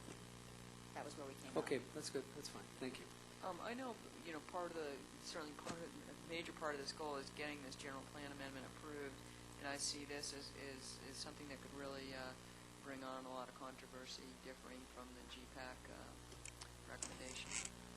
Yeah, I also support the GPAC recommendation. I prefer to keep the housing on the inland side and leave it seems like a fairly vibrant community over there, as it is with the restaurants. We've seen the problem. I mean, the restaurants create problems with the homes across the bay, let alone having 40 condominiums next door. So I think we're mixed-using our city to death here in this general plan. I'd like to see some areas preserved for commercial use and commercial use only. So I would be in favor of reverting back to the GPAC. I support the Planning Commission. I think that this is a situation similar to the Lido Village area, that we have an opportunity, and really there's only one large parcel that may ultimately end up being developed with mixed use. But I think that having the mixed use on the Coast Highway side is going to potentially provide us with perhaps a lower density combination of buildings that will give us a little bit more opportunity for views and bayside uses, so that I support the Planning Commission recommendations. Gabe, let's go on that side. Mr. Mayor, I do too. I think mixed use, I understand Nancy Gardner's comments, and I agree with you. What's the difference between a commercial building and a residential building? Actually, residential creates less impact on the highway than a commercial use, quite candidly. And if you limit this to only commercial use, we've already shown that Mariners Mile is suffering probably from too much commercial. They could build more restaurants here, creates more impact, more traffic, more noise, and yet we're encouraging it. So I do want to encourage a mixed use. I think a well-designed, it doesn't have to, and Nancy, I think we all agree we would never approve another Bay Club. I think that's a given. I guess I don't want to knee-jerk react to that, but I think a mixed use, you could put in small bistro. There will be a walkway in front of this property, probably a spa, some other uses, probably a central entry area. I could see this being just absolutely gorgeous to the entire community, and at the same time mitigating the impacts, and that's really what's more important here. We're looking at impacts that if you continue to state just commercial use, and somebody comes in like this project down at Dover and PCH, which is highly dense and tuck under parking, that's insanity. That's quite candidly. I have grave concerns about that, but they're within their right under the zoning law to build that project. But that's what you're setting up here. And then you really have all the problems of traffic, noise, and the congestion that it brings. I think a well-designed, integrated commercial residential use is the best of all worlds, and it really offers more flexibility, more creativity, and less impacts ultimately. I happen to agree with GPAC, and I think by the council having their hands tied on the Dover PCH project the way they apparently have, that will be a beacon when this general plan comes up to a vote. And I agree, and I'll take a cautionary concession here to GPAC. Because of the objective of getting this general plan approved, that I agree with GPAC on this. Well, what I just heard you say, and I'm not sure, correct me where I'm wrong, it's kind of like, well, I want to get this through and I don't want to worry about green light. And I think that's not the appropriate way to look at this. This is, I think green light is going to do what they're going to do anyhow. I think they're going to send out a manifesto on a very detailed and well thought out document. I don't think you should succumb to that pressure. I think that I'm not succumbing to that. I'm succumbing to the fact that GPAC is the one that made this recommendation. Well, but I don't know what kind of discussion they had. But the uses along Mariners Mile are not going to change. There's only one vacant piece. It's 4 acres. I think it's maybe 4 on the bay side and 4 on the inland side. There's only one piece. The remainder uses are there. They're viable. They provide a good economic balance, although I will tell you the Marine Center has a very difficult time staying leased because of its constraints to the commercial and marine uses. The restaurants are visitor serving. The charter boats are in there. I think we have to really create a situation here for a parcel that will come someday, will be processed. I don't know when. I don't think any of us know when, but I think the greater flexibility you leave there.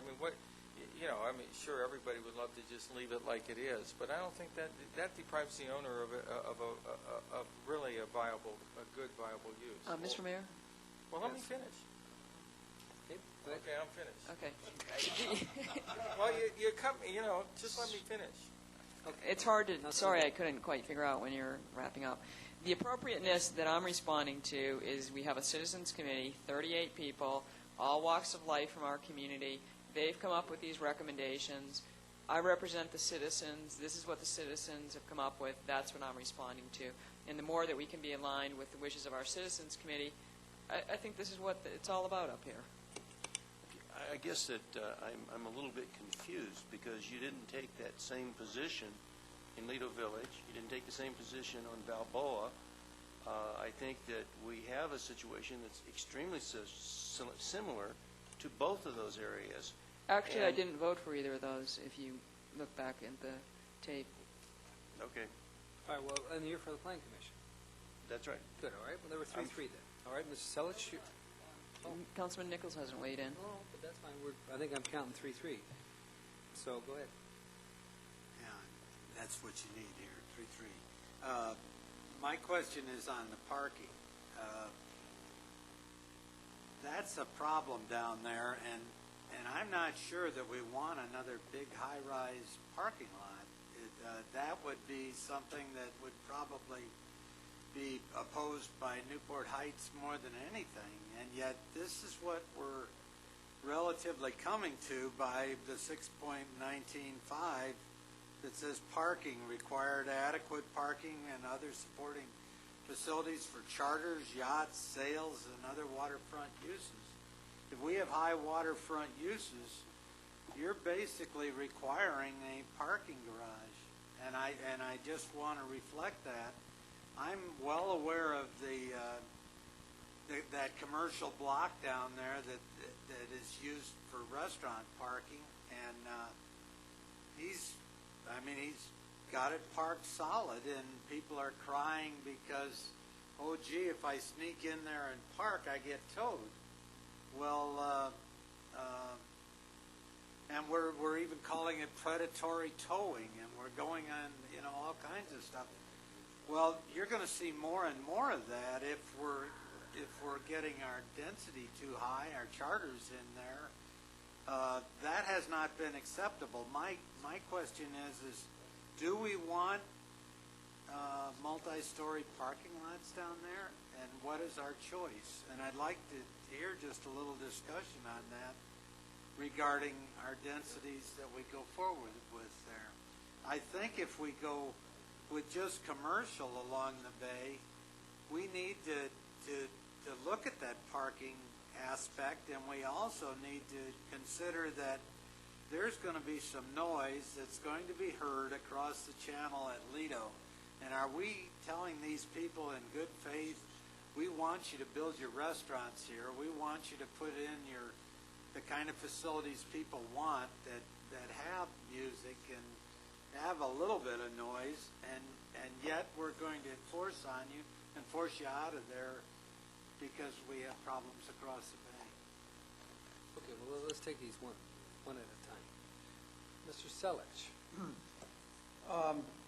What happens with if we go with the GPAC recommendation, what happens with the existing residential structures that are there? I think there's 2. They become non-conforming? They're non-conforming today. Oh, they are non-conforming now? Well, I think I'm going to weigh in on the side of GPAC on this one. I tend to agree with some of the other comments that have been made regarding the fact that we've got this group, the Citizens Committee, that's been out here working on this, and it seems to be a big issue with them, and I guess I tend to weigh in on their side on it. Although I will make one comment that that maybe one of the things they might want to consider taking a look at is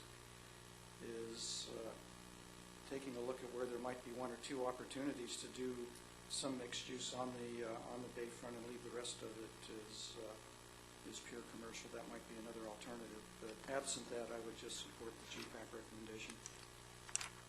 Okay. Well, Mr. Ridgway? A question for Mr. Selich. How does that look, some concept of mixed use? I guess I'm confused by that last comment. Well, I only see a couple of practical applications absent some large-scale lot consolidation for really doing a mixed-use development that meets this 200-foot frontage. And I can't say that I know all of the property ownership there very precisely, but just from my knowledge, I can only think of 2 instances where there's 200 feet of frontage down there right now. So I guess I would say I would see those as being candidates for mixed-use development and the rest being retail or commercial. Well, we're only talking about one piece here, Ed. I mean, let's call a spade. You know, and there is only one piece that has 200 feet, and that would qualify for, under your comments, it would qualify for mixed use. I'm confused. No, that's correct, and that's what I was saying, that, you know, I would like for GPAC to take a look at making an exception for that. I think there's another one too, but maybe I'm wrong. There's another piece that has 200 feet of frontage, but maybe I'm wrong on that. Well, does that sound reasonable, Nancy, to go back and look at those? We've revisited a couple of issues, so there's no reason why we couldn't do that. Great, thank you. Yeah, I would. Because I think having the the 1 or 2 opportunities for mixed use, it allows for good utilization of that property, and it still stays within what I perceive anyway is what the goal of GPAC is what happens along the bay frontage here, and you know, and quite frankly, I just see this land ownership pattern as you get west of Tustin being so cut up. I just don't see you know, any real lot consolidation that's going to take place there that's going to give us the 200 feet of frontage. Well, and I would remind Nancy, because obviously I'm making my case, but the John Dominus building and the office building next door where all the charter boats are, those are multi-story with, you know, tuck-under parking or parking underneath. And that's what you're encouraging, that type of development on the Ardell site. And I don't think any of us really want that. You know, I think we would prefer to have something that is classier and doesn't have the impact, the traffic impact and the view impact on us. There's an opportunity here, and those 2 buildings were built at a different time, a different place. You know, would they happen today? Probably not. So if you guys could revisit it, I think Ed has, you know, a good comment about anything that has over 200 feet. It offers flexibility in planning. That's what it really offers. And under any scenario, big buildings can be put there, but if you encourage all commercial, the impacts of all commercial is greater than a mixed-use integrated unit or a mixed-use complex. It just is. Mr. Mayor, could I ask a question? Yes.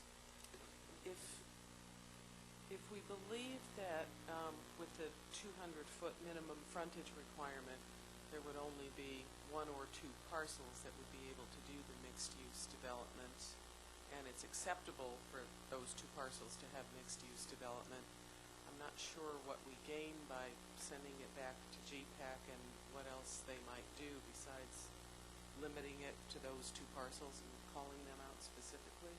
Are we trying to prevent future lot consolidation? Well, that's what I'd like to hear is what their opinion of it is. I don't think you're going to... And the question for them is? Consider mixed use on the 200-foot and over. It's pretty simple. Yeah. To reconsider that recommendation. Yeah. Okay. Yeah. Just right now, wait, would be that really either the Ardell parcel and perhaps considering that the Ardell parcel might combine with the one between Ardell and the Sea Scout base to where you might have a full frontage if things worked out along that area, that would be mixed use? Is that what they're looking at? Just that one chunk? If that's the only one that's 200 feet or greater, yeah. Well, are we asking the GPAC to name the sites, to call out the sites where mixed use would be allowed, or to reconsider whether the 200-foot minimum frontage standard is acceptable? Well, No, my idea is for them to evaluate the sites that are 200 feet or greater as to whether they would be acceptable for mixed use. You're talking about the Leaving the rest existing out. sites, The not existing potentially sites that could be consolidated in the future. Yes. So In other words, so whatever site that currently has 200 feet of frontage on Coast Highway, you want them to reconsider for Yes. mixed use. why don't we just say reconsider that parcel, change the map to where the D goes across the street in that particular area, from really the boat sales place to the Sea Scout base. And That would be possible if that's their recommendation. I'd like to hear their opinion of it.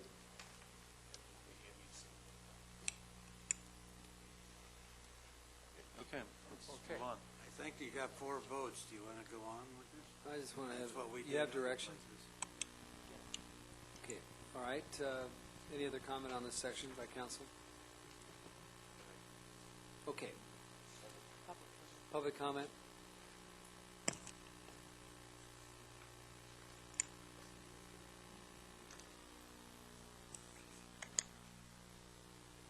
Good evening. I'm Dan Daniels. I'm with Ardell Investment Company. I said good afternoon earlier today to the Planning Commission. My back kind of hurt when I stood up coming down here, so forgive me for not standing ramrod straight. It's been a very interesting session. A couple of things I'd like to point out to you. One item, just a procedural item.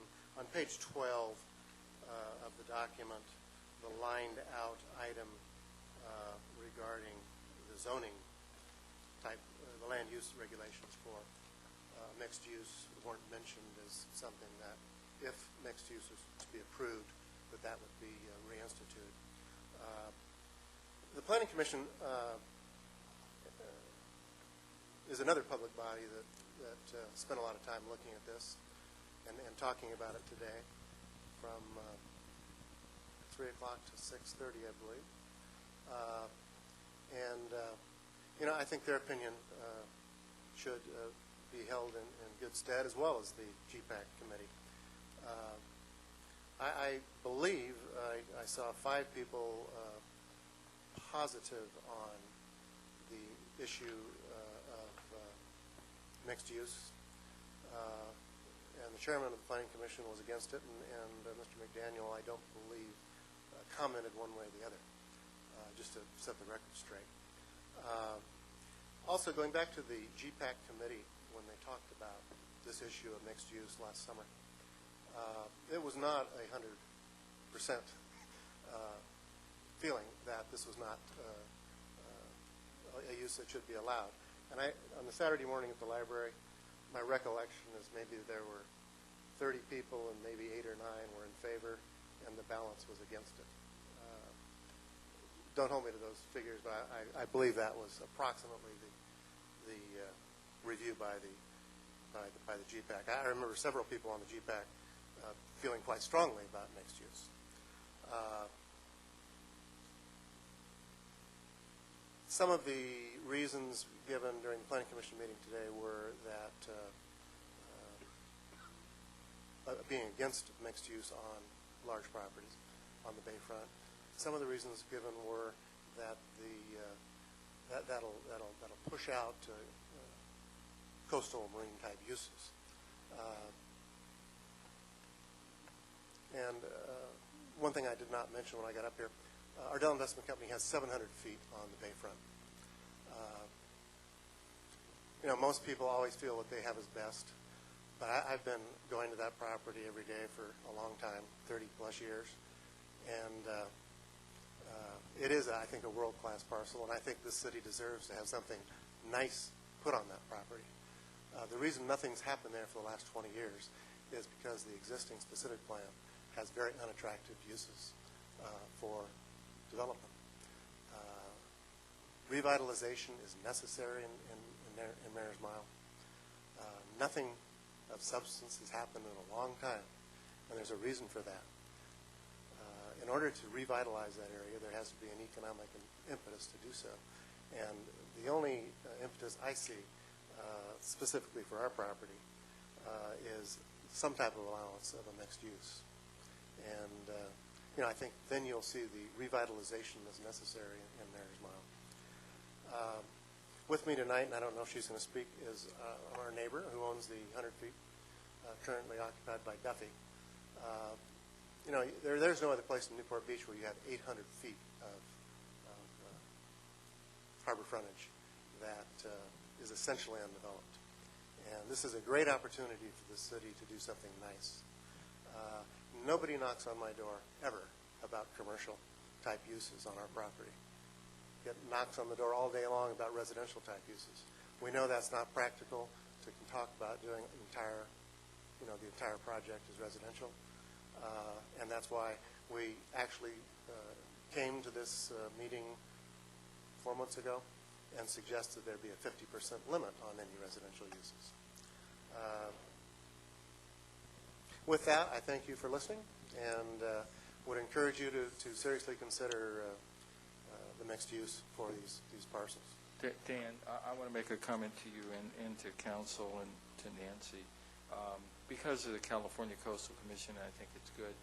You would be required to put all the downstairs as commercial. I'm really satisfied in order to get, if it went a mixed use, probably under Coastal Commission guidelines, we'd probably have to put the majority, if not all of that commercial. But that's... Oh, I would think so. Yeah. I mean, the concept, the arguments I've heard about not wanting to do mixed use on the bay side of Coast Highway have been the residential use will be the primary use, and there won't be any marine uses or commercial uses. And that's not what's included in this proposal, this before you tonight. It's 50% residential type uses combined with other existing marine visitor serving uses. Thank you very much. I'd like to Hold ask on. you a question. Please. Thank you. Go ahead. No, it's for you. I would just, how would you handle the parking? Would you put a high-rise across the street, or how would you handle the parking? We've had... With individual units, would they be rental, or would they be ownership? I think knowing the type of ownership is probably speculative right now. But we've had a lot of developers come to us over the last few years with proposals, and we've had architects look at the property. Parking is not an issue. I think the use of subterranean parking would be an answer to it. So you would park, particularly on the bay side, as a piece of property, you would look at underground parking underneath the buildings, pretty much. And surface parking as well. And surface parking as well. Between. But all with, we'd have to provide the required parking or it doesn't get approved. No, the question is now most of the commercial there is parking across the street or down the street or something like that with valet type. Yeah, we have a closed restaurant that has 145 spaces that's unused, and we have not leased the restaurant out because we don't want to have an encumbrance on that property. We want to be able to do something that's much more meaningful and.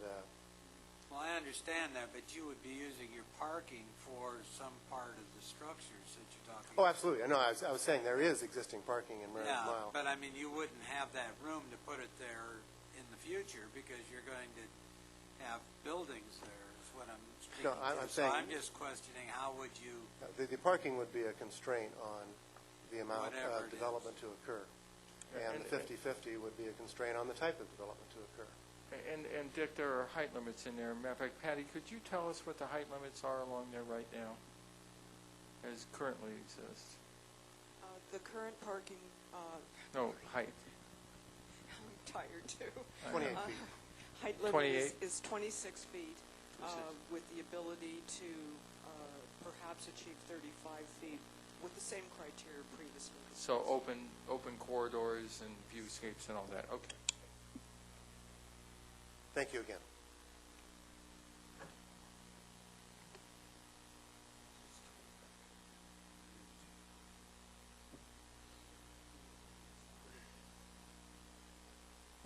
Good evening. My name is Darlene Lasher, and I own the property between Ardell and the Sea Scouts. I have a little over 100 feet wide, and I'd be happy to go and add to theirs. But it is currently rented to Duffy Electric Boats, and he's a great tenant, and I would like to keep him forever. But forever is an awfully long time. And if you're looking at trying to revitalize this area, I really believe, along with Dan, that this is something that should go back to you to be talked about with the 619.2 as the minimum frontage. Of course, I'd like you to put in 100, but on the other hand, just returning this to the 200 linear feet that could be 50% residential. I think it's essential not to put something like this into perpetuity or to wait until you do this kind of thing all over again 30 years from now. But I would like to recommend, and I know my family would, that you keep that 619.2 the way it was, or the way the Planning Commission said it. Thank you.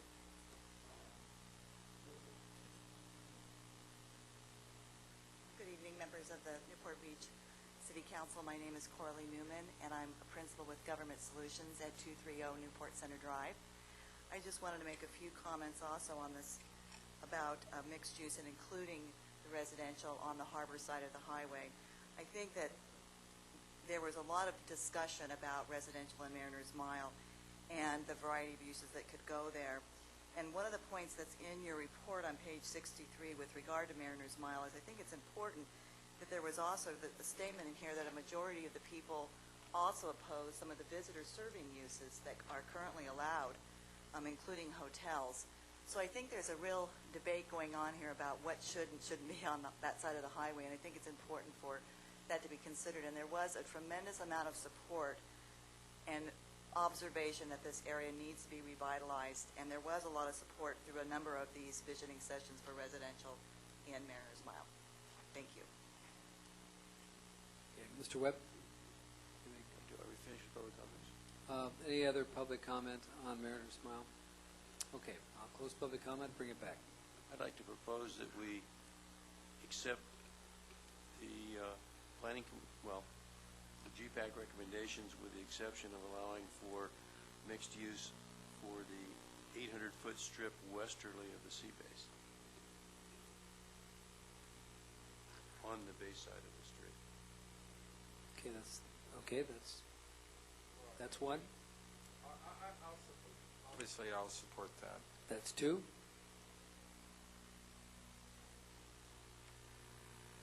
Mr. Selich? No, I wouldn't support that without hearing from GPAC. Okay, I would recommend that we send it back to GPAC. Okay, is that okay? Is that okay for our mission tonight? Yeah, that's what I thought you had done.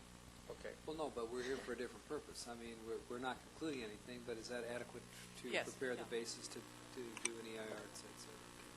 Oh, we're doing the EIR with the residential because that was the project description you approved. It's fine. We also sent out a mailer to everybody in the city of Newport Beach that indicated mixed use on the bay side of Coast Highway in Mariners Mile, just to let everybody in the community know what was being considered at the time.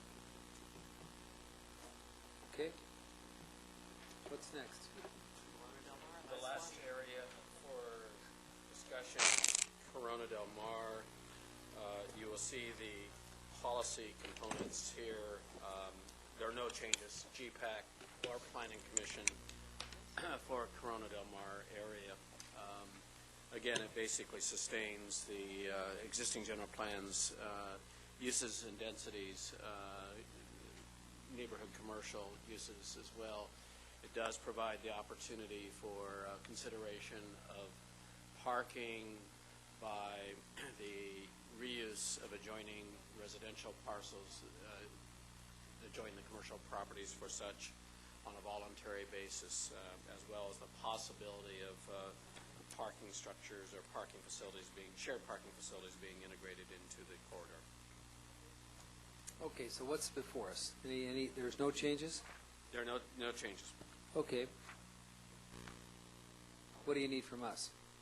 Any, Whether you have changes. whether you have Any changes. changes? I Mr. have no Selich? changes. 2. 3 from the councilman whose district it is. Okay. All right, you have direction. I'm going to open up for public comment.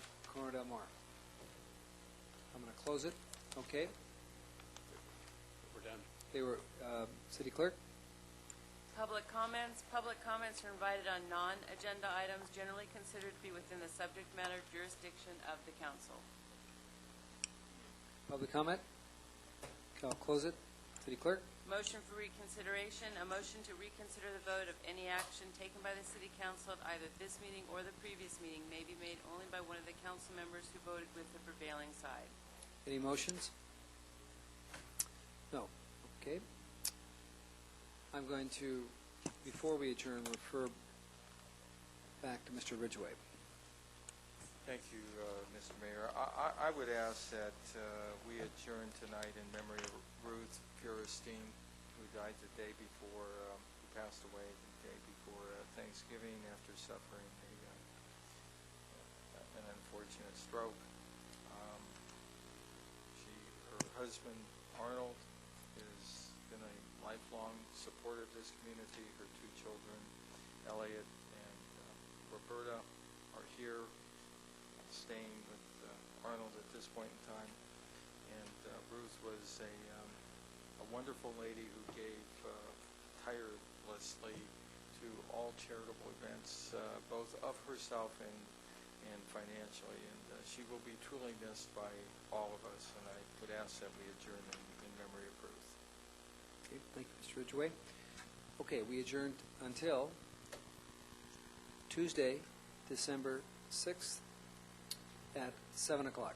I'm just going to make a comment. Yes. I was not aware of that meeting. I will not be here. I can come late, but nobody noticed me. I talked to Mr. Rosansky. He wasn't noticed. Even the manager didn't know. And it was new. It was new on my calendar as well, because I had a continuing education class that I paid for and scheduled for that night. So it's new to me that we were meeting on the 6th. Yeah, I'm just going to say I think we need to defer this, quite candidly. I'm sorry, but I mean, I made plans for that evening that. It was on the schedule that we sent out a month Yeah, but we or 2 changed ago. that, Sharon. Yes. But Remember, we basically said, hey, we don't want to do this. So, you know. Yeah, But then I we got sent a revised schedule. I mean, I got one. Well, we Well, could. Okay, yeah. Mr. Mayor, we can do it on our study session of December the 13th, our next regular meeting. What's the material that's going to be covered at that meeting? Circulation element. So this is an important thing. I'm not going to do that at a study session. Well, we can start early. Start at 3. We can start at 3 on the study session. I just run on 13th. Okay, the proposal is to start the study session at 3 o'clock on December 13th instead of having a meeting on the 6th, and do the circulation component of the general plan. Okay, that's something that we should all weigh in on. We have one in favor of that. I'm in favor of that. Yes, but who else? I think so. And what else? That's our last meeting of the year as well. And Mr. City Manager, what else is going to be part of that agenda? You know, we have a couple of items on the study session, but they're items that can wait. No, I'm considering the regular agenda. It's going to be a very long agenda So we're having a long agenda with a long study session. because we go a month between meetings and 3 weeks between last meeting and the one on the 13th. And we have a new mayor election as well. Okay? All right, who else wants to do it on as a part of the study session? On the 13th.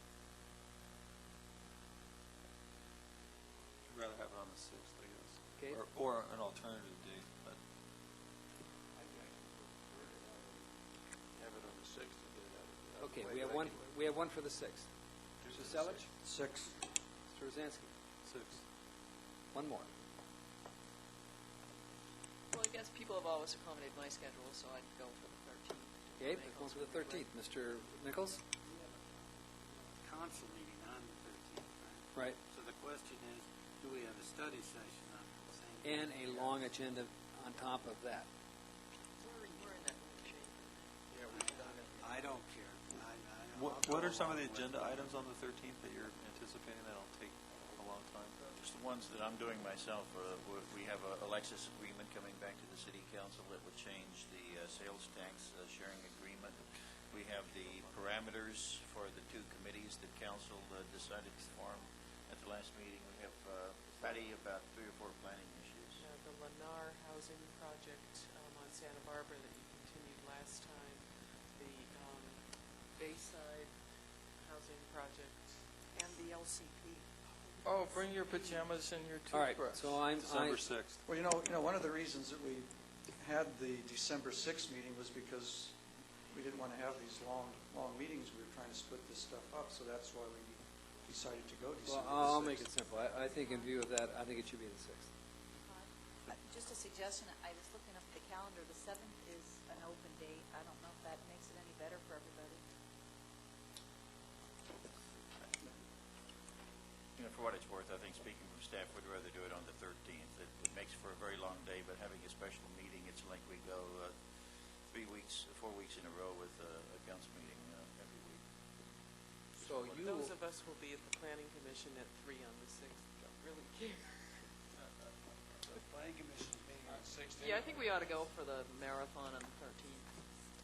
The 7th is fine, the 13th is fine. I'm just saying, I know I won't. I wouldn't stack it, Homer. These two committees for City Hall could be an extended discussion to that effect. It's going to be a long meeting. There's no question about it. It's going to be a long meeting whether you have a long study session before it or not. That isn't going to affect how long the meeting lasts. Let me ask this, Todd. What's your conflict on that? Do you have a meeting or something? I am interviewing legal firms for hiring at the Orange County Sanitation District, and it will go for hours. So I'm part of a committee interviewing attorneys. Well, who can do it on the 7th? On Wednesday the 7th? Well, the thing with it, I guess I had one question. It would seem like on the 13th, no matter how many items we have on the regular agenda, it doesn't affect the study session. We're proposing to do this during the study session period. It's just that we're a little sharper if we haven't burned up 3 hours in a involved circulation element of the general plan, and then have a closed session, and then have a long regular session. One other thing that just occurred to me was the community-wide newsletter mailer that Councilmember Webb mentioned a little while ago. We published all these dates in that, so that one says December 6th and 7th. Well, we really haven't filled the seats up tonight. Well, true. But circulation is a hot topic. Well, it'd have to be hotter if we We'll get got at more least than 4 5 out of people that. in the room. Well, the 7th works for me. Okay, 7th works. I can do the 7th. 2. Mr. Rosansky? I don't have my calendar with me, so I don't know. Pick a bit. Well, we're Councilman talking about Daigle? the evening. A problem, but I mean, I can change my schedule.